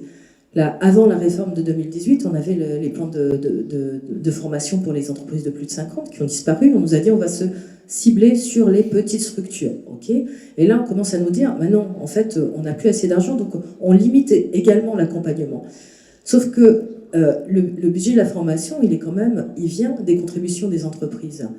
On ne peut pas demander aux entreprises de contribuer à l'effort de la formation professionnelle et leur dire plus de 50, vous vous débrouillez tout seul. Moins de 50, vous vous débrouillez de plus en plus tout seul. Les organismes de formation, vous faites la même chose, mais en dépensant moins. Dans quelques années, la problématique, ce ne sera pas d'aller former des gens qui sont très très éloignés, ça va être de former les gens qui n'auront pas été formés pendant des années alors qu'ils seront dans le milieu de l'entreprise. C'est tout ce que je voulais dire. Marc Ferracci, je suis pas obligé de vous poser. Alors, il y a quand même des contreparties. La contrepartie, c'est le développement de l'apprentissage, c'est la création du CPF. Mais effectivement, il y a une question posée sur le PDC. Vous voulez en faire un sujet de négociation sociale dans l'entreprise. Et il y a la question d'accès, de la mutualisation de fonds qui aujourd'hui est laissée ou réduite à portion congrue, ou plutôt laissée à l'initiative des branches pour de la création de conventionnels. Sur le même registre que celui que j'évoquais tout à l'heure, à savoir, c'est aux acteurs économiques qui tirent un bénéfice de la formation de financer. Ouais. Je pense qu'il ne faut pas s'éloigner de ce principe. Je ne suis pas très étonné du bon accueil qui est fait ici à ce qui vient d'être dit. Mais moi, je voudrais quand même rappeler cet élément-là. Sur l'apprentissage, puisque vous parlez du déficit de France Compétences, qui est très majoritairement lié au développement de l'apprentissage, deux remarques. La première, c'est que, c'est une conviction que j'ai, qui n'est pas partagée par tout le monde, on a très probablement mis des leviers de développement de l'apprentissage dans l'enseignement supérieur qui sont trop importants.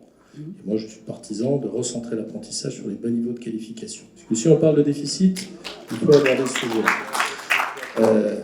J'ai été moi-même responsable de master à l'Université de Marne-la-Vallée. J'ai ouvert mon master à l'apprentissage. Et je peux vous dire que pour un étudiant en fin de master, 6 mois de stage en insertion professionnelle versus de l'apprentissage une semaine sur 2, ça procure à peu près la même valeur ajoutée. Et surtout, à ces niveaux de diplôme, les gens sont déjà protégés par le chômage du fait de leur diplôme antérieur. Donc si on parle des déficits, ayons une vision globale. Et puis, par ailleurs, si on compare France Compétences au FPSPP, il faut le faire avec un périmètre constant. Deuxième point que je veux aborder, c'est qu'il y a ce débat autour des prises en charge, du niveau des prises en charge, et plus généralement, cette question de la mutualisation. À qui profite le développement de l'apprentissage ? Le développement d'un CFA qui est par nature orienté vers une famille de métiers. De manière assez logique, assez naturelle, il profite à la branche professionnelle. Moi, je suis partisan de renforcer les obligations conventionnelles en matière de financement de l'apprentissage, qui sont issus des accords de branche. Pourquoi ? Parce que quand on forme à l'échelle de la branche, ça bénéficie à toutes les entreprises. Et de ce point de vue, les comportements de passagers clandestins consistant à recruter des apprentis qui ont été formés par un CFA de branche sur lequel on n'a pas de contribution, au-delà de la contribution légale, je pense que ce sont des phénomènes qu'il convient de corriger et d'éviter. Donc, quand il y a des problèmes de prise en charge, moi j'ai envie de dire que les entreprises, par l'intermédiaire des branches, ont vocation à s'en saisir. Ensuite, sur la mutualisation, je ne partage pas complètement le bilan qui est fait. J'entends le sujet des moins de 50, j'entends le sujet des plus de 50. Moi, ce que je pense, c'est qu'à un moment ou à un autre, les employeurs ils sont face à une problématique de compétences, à la fois une problématique d'élévation des compétences de leurs salariés, mais aussi à une problématique d'attractivité de salariés nouveaux dans un contexte de très forte tension de recrutement.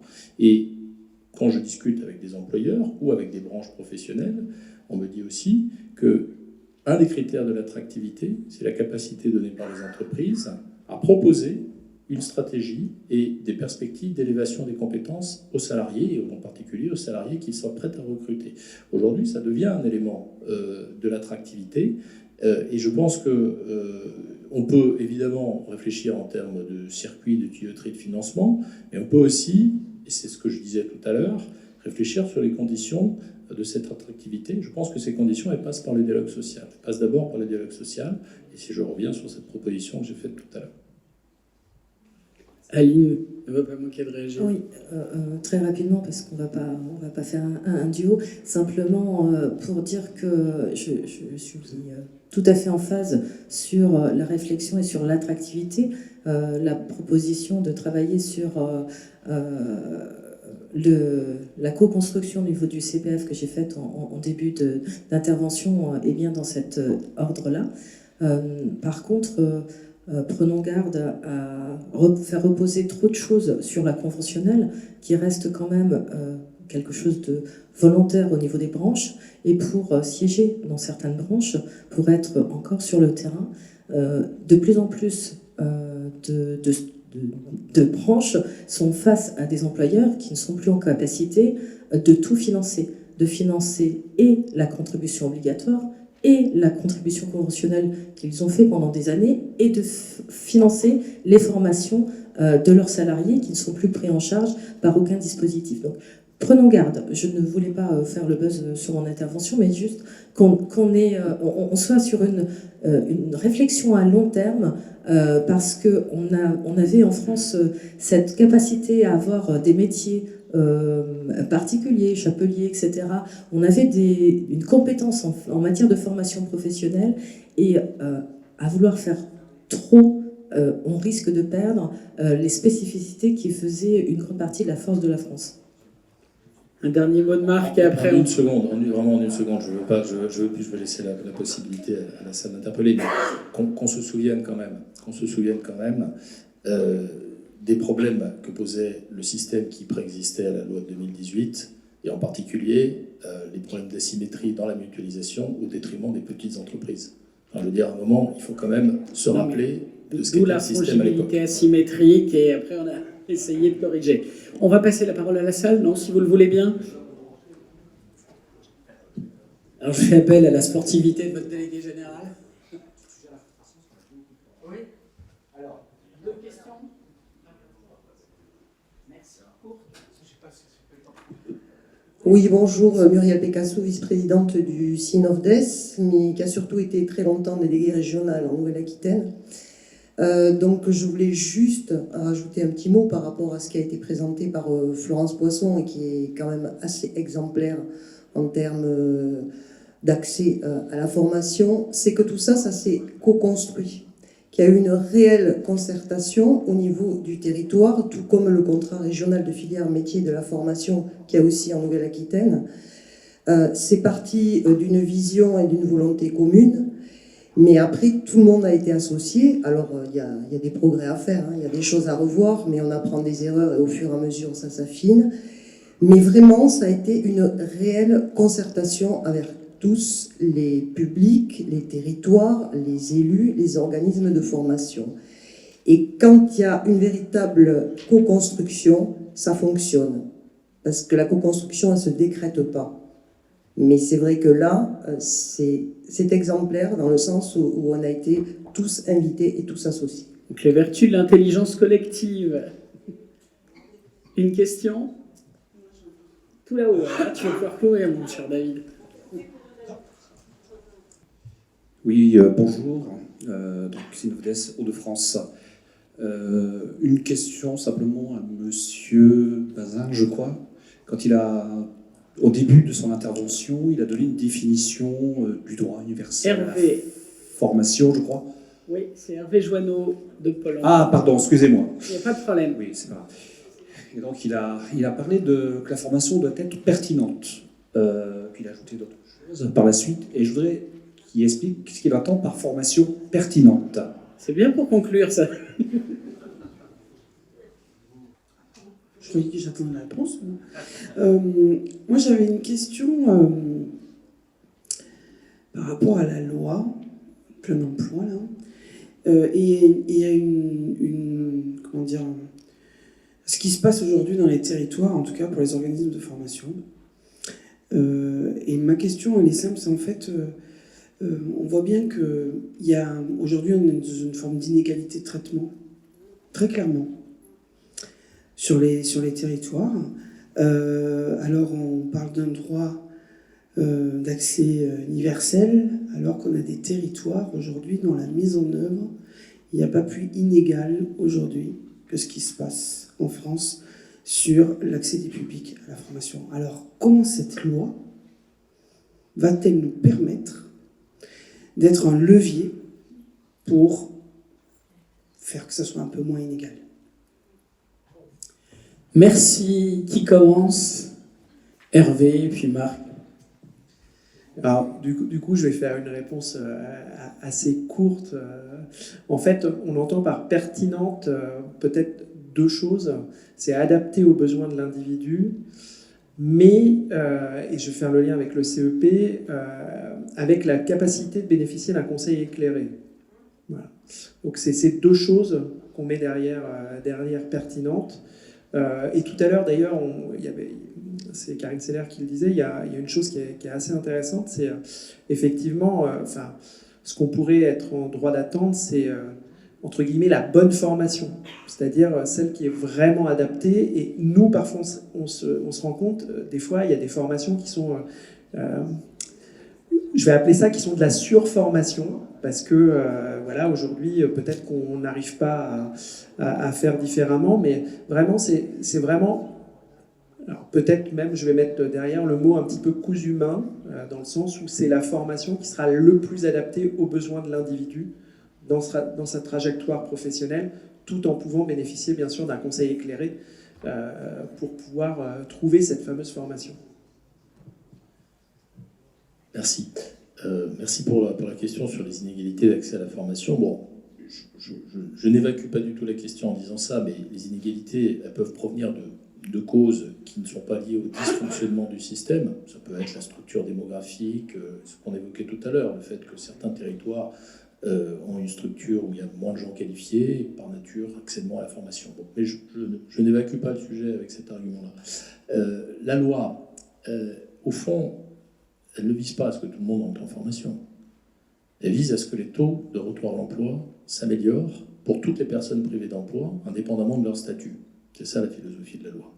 Et l'organisation qui doit être le point d'atterrissage de cette loi, c'est, on l'a dit tout à l'heure, je ne vais pas y revenir, une organisation où les acteurs se parlent sur le terrain, une organisation dans laquelle ils partagent de l'information, et je vais développer ce point-là parce que c'est le cœur de la réponse à votre question. Comment on fait pour faire converger l'ensemble des bonnes pratiques sur tous les territoires, qu'il s'agisse de la pratique consistant à prescrire des formations, ou qu'il s'agisse de la pratique consistant à lever les freins périphériques, ou qu'il s'agisse de la pratique consistant à faire le dernier kilomètre vers l'emploi, c'est-à-dire pour des gens qui sont à peu près employables, leur donner l'accès à un employeur. Comment est-ce qu'on fait en sorte de faire converger tout le monde? Pour moi, c'est ça la question que soulève votre question sur les inégalités. Moi, je crois beaucoup, d'abord à la coordination, le fait de se parler sur le terrain. C'est une demande des acteurs, et vous aurez remarqué d'ailleurs que les associations d'élus, je parle un peu sous le contrôle de la Nouvelle-Aquitaine, mais se sont associés quand même assez largement aux constats qui ont été posés par le rapport de préfiguration de Thibaut Guilluy et qui a ensuite été transcrit dans la loi. Moi, je crois beaucoup également au fait de partager de l'information sur les résultats. Le système d'information, il a vocation à collecter, au fond, trois choses.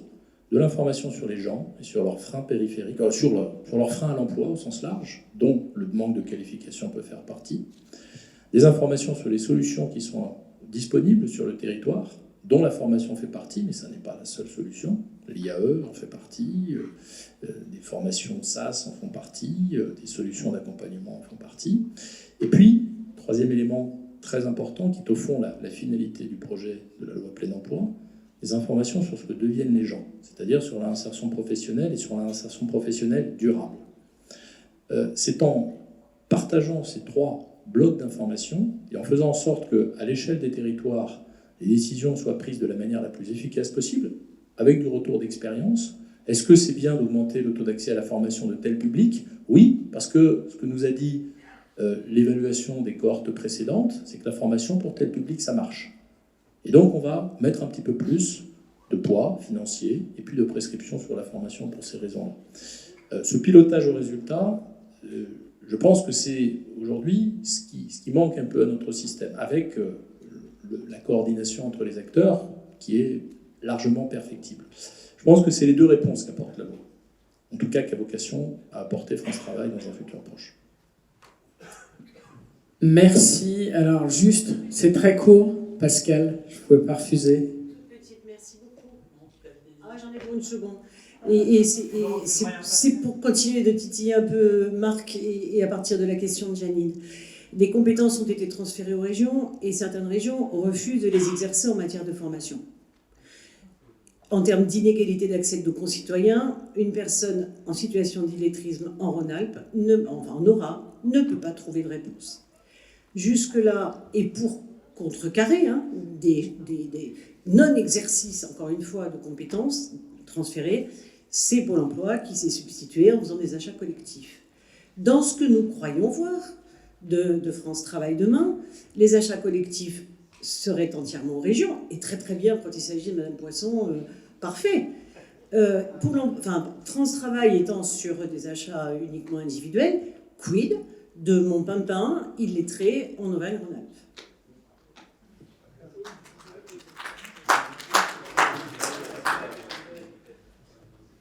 Merci Pascal. Merci Pascal, parce que déjà ça me permet de faire un peu de politique et dire que la pratique du président de la région Aura en la matière ne date pas d'hier. On la dénonçait dès 2018 sur la baisse des budgets de formation.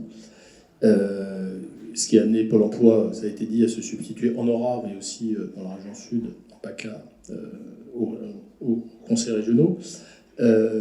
Bon, moi je pense que déjà il y a un dialogue à avoir et je ne perds pas espoir que les gens reviennent à la raison. Je ne perds pas espoir, même si chacun aura remarqué que certaines personnalités politiques ont des agendas qui leur font traiter ces enjeux de formation comme des variables assez annexes. Ensuite, eh bien, il faut se saisir des outils qui existent, et en particulier des enjeux de formation individuelle, ou des prescriptions de formation individuelle. Évidemment, ça présente des handicaps, des désagréments, notamment sur le volet économique et sur le volet budgétaire, parce que les achats collectifs ont quand même cet intérêt-là. Mais moi, je pense qu'on a suffisamment d'outils aujourd'hui, avec la mobilisation des CPF, avec les budgets qui par ailleurs ont été renouvelés et vont, dans un cadre pluriannuel, permettre de financer la formation dans les prochaines années. C'est pas sans lien, je me permets de le dire aussi, avec les ressources que les partenaires sociaux se sont vus demander de dégager dans le cadre de la négociation assurance chômage pour les enjeux de formation. Et on est obligé d'en parler, mais ça va faire quand même partie des enjeux des prochaines semaines. Donc voilà, je prends acte du fait qu'il y a des blocages à certains endroits, que ces blocages ont des explications purement politiques, j'ai presque envie de dire de politique politicienne. Il faut continuer à mettre la pression sur ces acteurs-là, il faut essayer de déverrouiller certains sujets. Tout ne sera pas déverrouillé, et pour le reste, il faut s'appuyer sur les outils dont on dispose par ailleurs. Merci beaucoup. Ben, écoutez, je vous remercie et je voudrais surtout qu'on applaudisse nos intervenants, Hervé Joanneau, Aurore Dijoux, Marc Ferracci, Florence Poisson, Aline Mougenot et Pascal Darcourt. Un très grand merci à vous. Je vous laisse rejoindre la salle et on va sans transition aboutir à la conclusion, enfin la partie, de présentation avec David Cluzot, votre délégué général, de la contribution du Synofdes au débat et aux enjeux actuels après cette table ronde.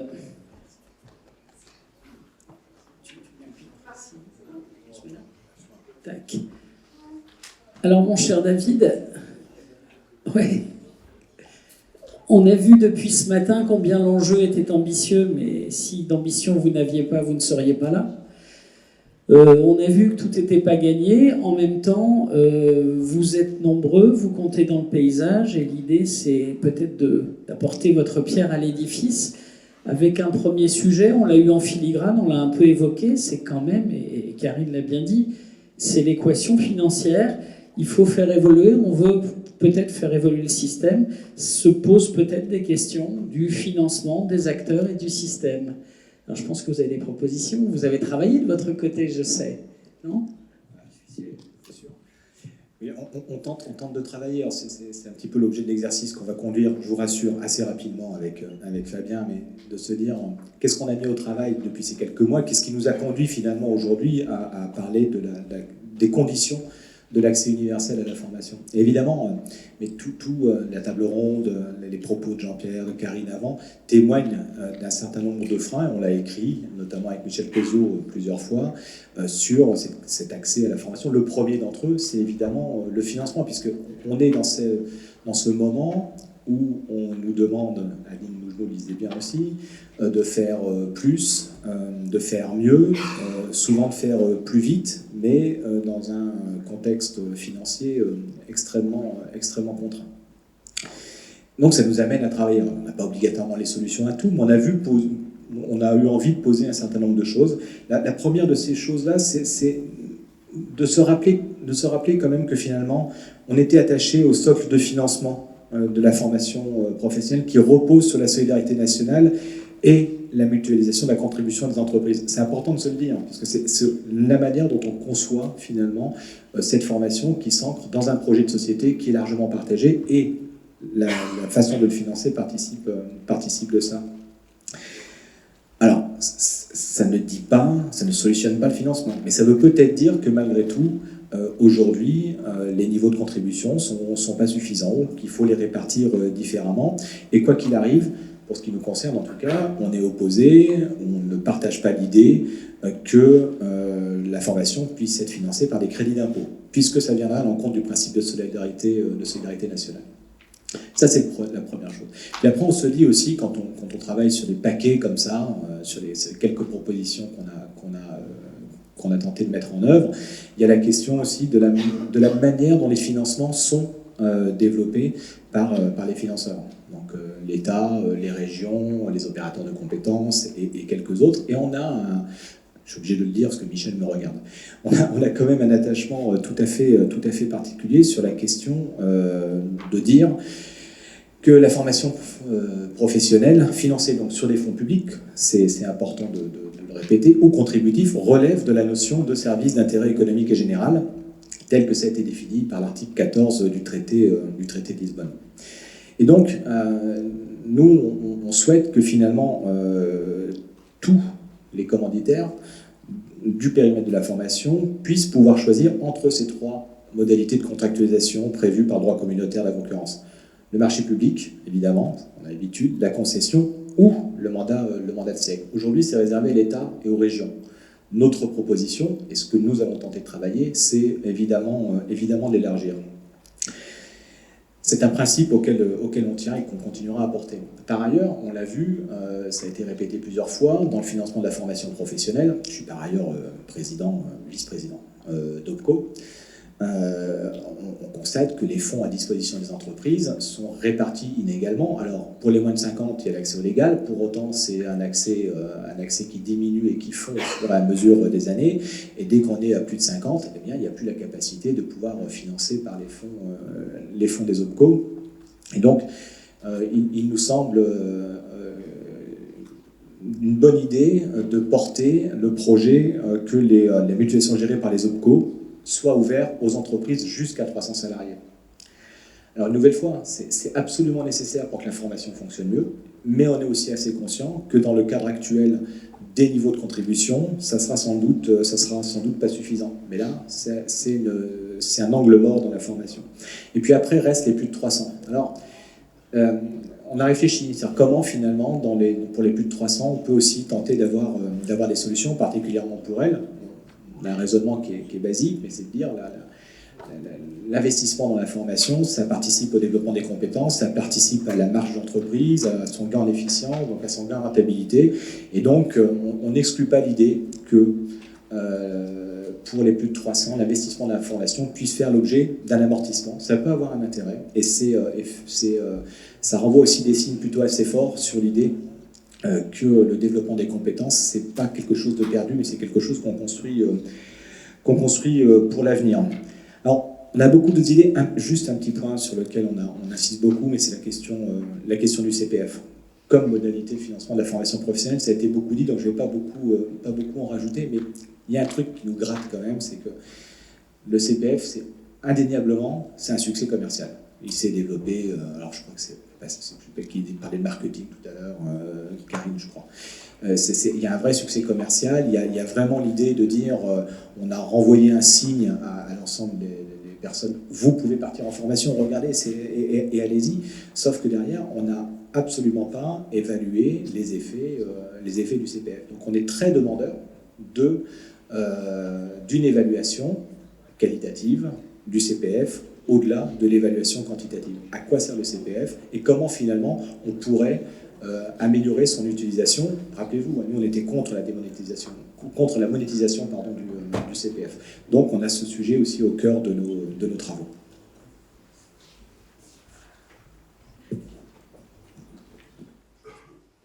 Oui. Ouais. Ce qui nous renvoie peut-être à la toute première séquence, Quid de la vision de la formation et de ce qu'on porte derrière comme projet? Formation comme finalité, émancipation de l'individu, construction des individus. Est-ce qu'il y a des propositions sur cette vision, la transformation peut-être? On n'a pas choisi le sujet d'aujourd'hui tout à fait innocemment. Donc, on tient à se redire, et on le rappellera, on va l'afficher, l'objet des propositions, c'est ça, que pour nous, la formation professionnelle, la formation ne peut pas être justement que professionnelle. Et son accès doit être permanent tout au long de la vie, et que ça doit être évidemment un facteur d'émancipation et d'exercice de la citoyenneté. Donc, ce qui pose après un certain nombre de questions. Une fois qu'on a affirmé ce principe auquel on tient, on va rajouter 2-3 trucs à côté. De dire, par exemple, que pour la formation des demandeurs d'emploi, on promeut, on l'a dit aujourd'hui, le principe d'un accueil universel par les organismes de formation qui sont conventionnés. Et on doit continuer à le promouvoir. Avec cette précision que ce principe doit être exercé par l'opérateur conventionné sur le fondement d'une liberté de la conception des parcours et d'adaptabilité des parcours de manière à ce qu'ils correspondent à la situation réelle des personnes. Ça fait référence au parcours sans couture. Et puis, la question de cet accès, ça pose très vite aussi la question des transitions professionnelles. Des transitions professionnelles qui sont choisies. C'est, de notre point de vue en tout cas, aujourd'hui le socle d'une mobilité qui est plutôt en panne et d'une espérance de promotion sociale qu'on devrait encourager et qui devrait être financée. Karine disait, je ne comprends pas pourquoi on est passé du PTP au CIF, c'est vrai, mais en passant du CIF au PTP, on est aussi passé d'une masse de financement qui s'est divisée par 2, ce qui pose au minimum, au moins par 2, et ce qui pose véritablement une question. Donc à partir de ce moment-là, il doit y avoir un effort important de manière à ce qu'il y ait des fonds qui soient réinvestis dans ces projets de transition professionnelle pour qu'elles puissent être véritablement choisies et pas simplement imposées dans le cadre de contraintes qui relèvent du contexte économique, ou même si c'est un élément évidemment important, et on ne le nie pas. Par ailleurs, si la question de l'action, on en a beaucoup parlé, je ne vais pas réinsister, mais c'est le CEP. Nous, on veut absolument qu'on réinscrive le CEP au centre de la réflexion, qu'il soit valorisé, qu'il soit rendu plus lisible et sans doute un peu plus automatique et un peu plus systématique dans un certain nombre de cas. Aline Mougenot, pour la CFTC, l'avait très bien dit tout à l'heure, la question du CEP, elle est utile dans la construction d'un parcours de formation. Et donc, il est absolument nécessaire de pouvoir le réinscrire. Après, de quelle manière? Il faut peut-être aussi, dans le cas du CEP, réinscrire le rôle des OPCO aux côtés du CEP, et ça paraît très important. Ensuite, pour continuer à construire, bien évidemment, si on pense qu'il y a un accès universel à la formation, mais il faut travailler sur les socles. Et donc, on sait très bien que les problèmes d'illettrisme sont encore pendants, idem pour la lutte contre l'illectronisme qui doit être un véritable sujet. Et donc finalement, on souhaite continuer à promouvoir et valoriser le socle de compétences auprès de tous les publics. Et puis peut-être d'aller plus loin et de se dire que dans le cadre de France Travail, puisque c'est ce qui va arriver, ça pourrait être opportun que toute action de formation qui est financée sur les fonds publics puisse inscrire dans son cahier des charges une évaluation aux besoins des préconisations de formation concernant ces compétences socles. L'accès universel passe aussi par ça, et on le voit bien avec les publics qui arrivent, avec finalement cette société du plein emploi, son gouvernement qui est en train de se construire, ce premier accompagnement, cette première entrée dans la capacité à pouvoir me former, elle devient centrale et essentielle. Donc il nous semble qu'il faut le porter et que ça doit être inscrit de manière systématique dans les projets qui arrivent. Pas mal déjà. La liste de courses est abondante. Peut-être un mot sur les rôles respectifs des acteurs. Alors, on en a évoqué un peu, le rôle que pourraient jouer notamment les OPCO comme prescripteurs ou dans le CEP. Quelles sont les propositions sur la régulation du système, le rôle de ces acteurs? On aurait pu discuter longuement avec Marc Ferracci tout à l'heure sur la question de la régulation et du marché. Voilà. Alors, on sait qu'il y a un marché, voilà, ça existe comme ça depuis 1971, on est sur un marché de la formation. Pour autant, nous on pense que la question de la régulation doit être portée très fortement et que l'État doit en assumer la responsabilité, que ce soit dans le champ de la formation professionnelle et dans le champ de la formation professionnelle élargi, incluant la question de l'accompagnement, incluant aussi la question de l'insertion sociale et professionnelle. Alors ça passe de diverses manières. La première des choses, c'est sans doute de pérenniser le plan d'investissement dans les compétences. Pourquoi? Alors, on a plutôt quelques bonnes nouvelles. Après, on peut discuter des montants, on peut discuter de la tuyauterie qui n'est pas encore tout à fait claire. Mais pourquoi? Parce que ça permet notamment une contractualisation avec les autres financeurs des politiques publiques. C'est la question posée par Janine Chapeau, par Pascal Gérard et reprise finalement par Marc Ferracci, de dire c'est cette base de contractualisation qui doit amener à discuter, à se coordonner et à travailler. Donc c'est pour ça que ça nous semble plutôt assez intéressant de maintenir le pic, ces efforts de contractualisation et finalement d'inscrire aussi France Travail dans cette dynamique qui est absolument nécessaire. Et c'est aussi le rôle de régulation, c'est le rôle de régulation, de transformation des pratiques d'achat. On vient de passer un certain nombre d'années de crise, de transformation, de mutation, de l'outil de formation, on en a parlé tout à l'heure, et qui a accéléré finalement l'obsolescence d'un certain nombre d'unités d'œuvre comme leurs stagiaires.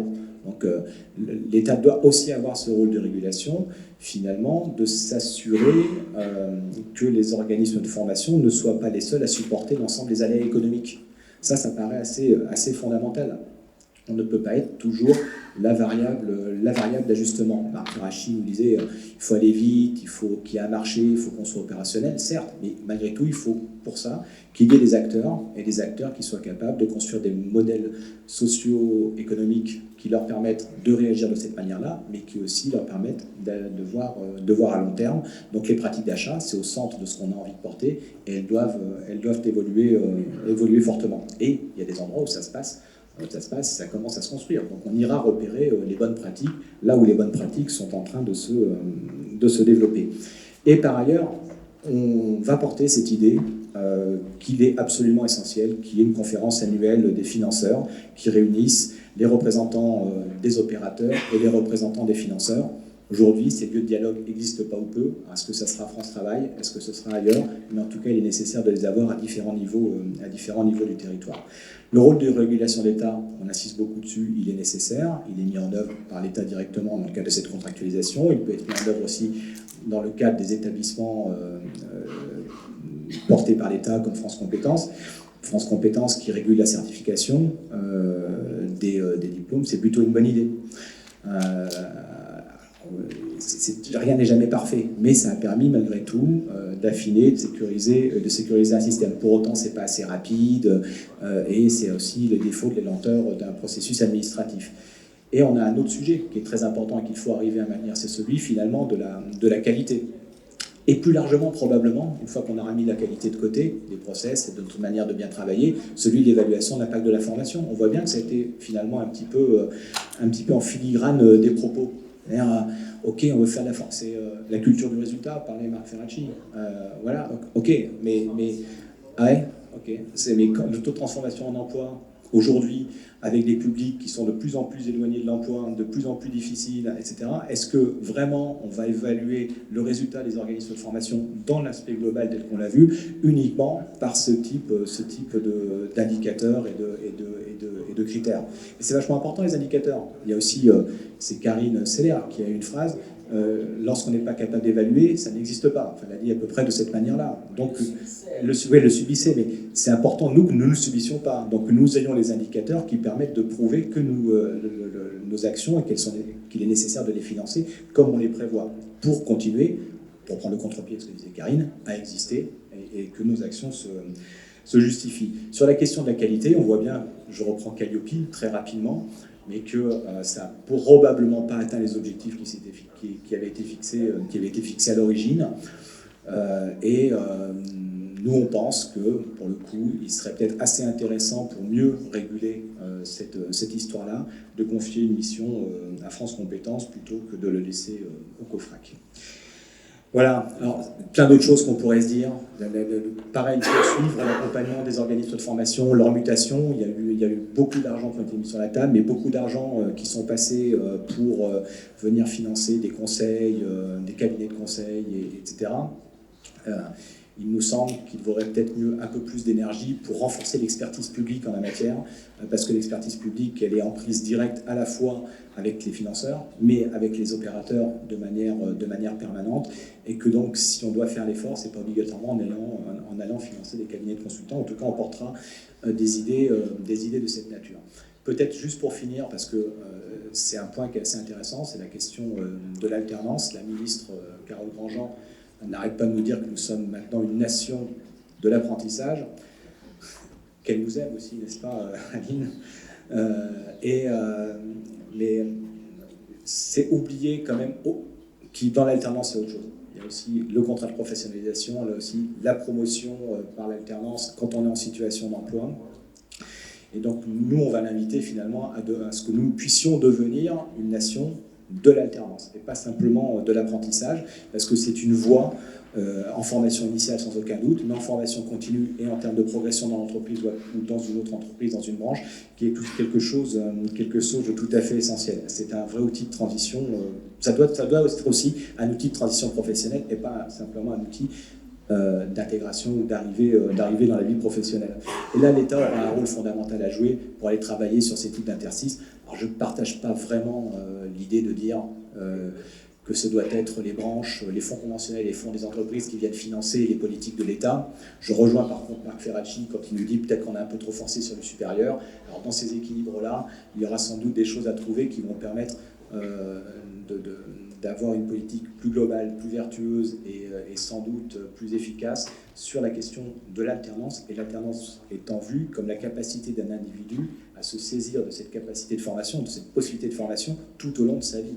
Pas simplement en formation initiale, mais aussi après dans son parcours professionnel. Et ça doit être, ou peut-être aussi, une des formes de solution à la question de la transition. Vous voyez, on a beaucoup de choses, on va encore affiner, on a mis beaucoup de chantiers, et on n'oublie pas dans ces chantiers-là que nous sommes aussi au Synodès un acteur du dialogue social, et que donc en étant un acteur du dialogue social, on va promouvoir l'ensemble de ces idées-là à la fois dans la branche des organismes de formation dans laquelle nous sommes représentatifs, mais aussi finalement dans un dialogue, et merci encore à Aurore, à Aline d'être venue ici, parce que dans un dialogue avec les confédérations syndicales, pour que ce dialogue social qu'on porte dans notre branche, il puisse vivre sur la question de la formation professionnelle, dans les autres secteurs professionnels, mais globalement, et souvent c'est fait, mais aussi au niveau de l'entreprise. C'est un enjeu essentiel, et c'est aussi un enjeu essentiel sur tous les sujets qu'on a évoqués, notamment le dernier, la question de l'apprentissage et de l'alternance au niveau de l'entreprise. Donc on est au chantier et vraiment on compte sur vous pour nous aider à mettre tout ça en œuvre. Merci beaucoup. Je pense que vous pouvez applaudir les travaux de l'équipe du Synodès. Et alors pour clôturer cette matinée, j'ai le plaisir de repasser la parole à celui qui a lancé la matinée, votre président. L'heure, ça va être très vite fait. Mes deux mots sont bon appétit. Ça vaut un plébiscite. Moi, je sais parler.